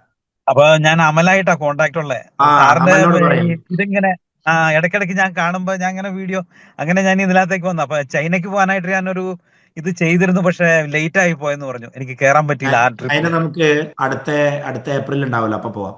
ഏപ്രിൽ ഏപ്രിലില്. ഓക്കെ. ആ ആ ഏപ്രിൽ ആ പോവാം. അപ്പൊ അതുമൊക്കെ ഞാൻ പ്ലാൻ ചെയ്തിരുന്നു, പക്ഷെ ഇവിടെ ആകെ എംപ്ലോയീസിന്റെ ഷോർട്ടേജും ഒക്കെ അത് വന്ന് സാരമില്ല, ആകെ ഇനിയിപ്പോ ഞാൻ. ഏപ്രിലുള്ള നമ്മൾ നവംബറിൽ പോവാം, നോ പ്രോബ്ലം. ചൈന അല്ല ആ ഇമ്പോർട്ടന്റ്, ഗോൾ സെറ്റ് ചെയ്യലും ഇത് ഉള്ള പ്രശ്നങ്ങൾ അതെ സോൾവ് ചെയ്യലും പ്രൈമറി പ്രയോറിറ്റി. അത് അല്ലെങ്കിൽ നിങ്ങൾ അതെ ചൈനയിൽ പോയ കമ്പനി ഉണ്ടാവില്ല അവിടെ. അതെ അതെ തീർച്ചയായിട്ടും. സെറ്റാക്കാം. ആ അങ്ങനെ ഒന്നുണ്ട്. ആ എനിക്ക് ആകെപ്പാടെ ഇവിടെ ഈ എന്താ എംപ്ലോയീസിനെ ഒന്ന് സെറ്റ് ആക്കണം, നല്ല ആൾക്കാരെ ആക്കി ഹയർ തരാം, ചെയ്യണം. സാലറി സെറ്റാക്കി ഒന്നും തരാം. പ്രശ്നമല്ല, ഹൈ സാലറി, നല്ല സാലറി ഒക്കെ പ്രോപ്പർ ആയിട്ടുള്ള കൊടുത്ത് ഞാന് പ്രോപ്പർ ഞാനിതിന്റെ ആയിട്ടുള്ള ഒരു സിസ്റ്റവും സോഫ്റ്റ്വെയറും ഒക്കെ ചെയ്യുന്ന ഒരാളെയും വിടാം. അവർ നിങ്ങളെ കമ്പനി ആ ഒന്ന് വന്ന് നോക്കുകയും ചെയ്തോളൂ. എന്നിട്ട് അവിടെ ഓക്കെ. എന്താണ് സോഫ്റ്റ്വെയർ പ്രശ്നങ്ങളെന്ന് പരിശോധിക്കുകയും ചെയ്തോളാം. ഓരോന്നോരോന്ന് സെറ്റാക്കി തരാം കേട്ടോ. ആ ആ ആ ആയിക്കോട്ടെ, ഓക്കെ ഓക്കെ. ഓക്കെ. അപ്പൊ ഡോക്ടർ എന്നെ കോണ്ടാക്ട് ചെയ്യുമോ? നിങ്ങൾ അമലിനെ കോൺടാക്ട് ചെയ്യണം. അമലിനെ കോണ്ടാക്ട് ചെയ്തോളാം. Okay, yes yes. ശരി ശരി. Okay, thank you doctor. അപ്പൊ എനിക്ക് എയർപോർട്ടിൽ പോകാൻ സമയമായി. നമ്മളിപ്പോൾ ഇതിവിടെ വെച്ച് നിർത്താം. ബാക്കിയുള്ള ചോദ്യങ്ങളും കാര്യങ്ങളൊക്കെ ഒന്നെങ്കിൽ നമ്മൾ ഡയറക്റ്റ് മീറ്റ് ചെയ്യാം. അൻവറിന്റെ കാര്യമായിട്ടൊന്നും ചോദിക്കാണ്ടല്ലോ. അൻവറെ, നമ്മൾ മറ്റന്നാൾ മീറ്റ് ചെയ്യുന്നുണ്ടല്ലോ. അൻവറെ ഓൾറെഡി അപ്പോയിന്റ്മെന്റ് തന്നതാണ്. അതെ അതെ അതെ ആ മൺഡേ അപ്പൊ മീറ്റിംഗ് ഉണ്ട്. മറ്റന്നാൾ സംസാരിക്കാം, മറ്റന്നാൾ സംസാരിക്കാം. ഇൻഷാ അല്ലാ. ഞാനിപ്പോ എയർപോർട്ടിൽ പോയില്ല, എന്റെ ഫ്ലൈറ്റ് മിസ്സാവും. എവിടെ? ഞാനിപ്പോ ഞാൻ റിയാദിലേക്ക് അൻവറെ, റിയാദിൽ നിന്ന് ദുബായിലേക്ക് വരും. അതെ അതെന്നെ ദുബായിൽ വന്നിട്ട് എന്നെ എന്താണ് ഞാൻ കോണ്ടാക്ട് ഞാൻ ചെയ്യുമായിരിക്കും അല്ലെ?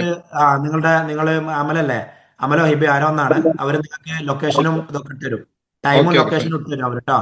ഇൻഷാ അല്ലാ. ടൈം തന്നിട്ടുണ്ട്, ലൊക്കേഷൻ ആ കിട്ടിയാൽ ഇൻഷാ അല്ലാ. യെസ് യെസ് യെസ്, ഞാൻ അവിടെ എത്തട്ടെ. ഞാൻ അപ്പൊ മസ്കറ്റിലാണ് ഉള്ളത്, അപ്പൊ എനിക്ക് നേരത്തെ കിട്ടിയാൽ അവിടെ എത്താൻ പറ്റും.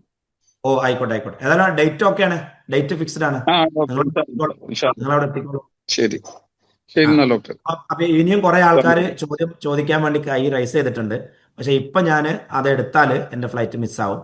രണ്ട് കാര്യങ്ങൾ: ഒന്ന്, നിങ്ങളുടെ അപ്രോപ്രിയേറ്റ് ബിസിനസ് കൺസൾട്ടന്റുമായിട്ട് ബന്ധപ്പെട്ടിട്ട് ഈ ഒരു വരുന്ന 15 ദിവസത്തിനുള്ളിൽ എപ്പോഴെങ്കിലും അപ്പോയിന്റ്മെന്റിന് വേണ്ടിയിട്ട് നിങ്ങൾ ഷെഡ്യൂൾ ചെയ്യും. ക്ലബ്ബിൽ ജോയിൻ ചെയ്ത എല്ലാവർക്കും പേഴ്സണലി നമ്മൾ അപ്പോയിന്റ്മെന്റ് ഇരിക്കാം, ഇരുന്നിട്ട് നിങ്ങളുടെ ബിസിനസിന്റെ പ്രശ്നങ്ങൾ പഠിക്കാം.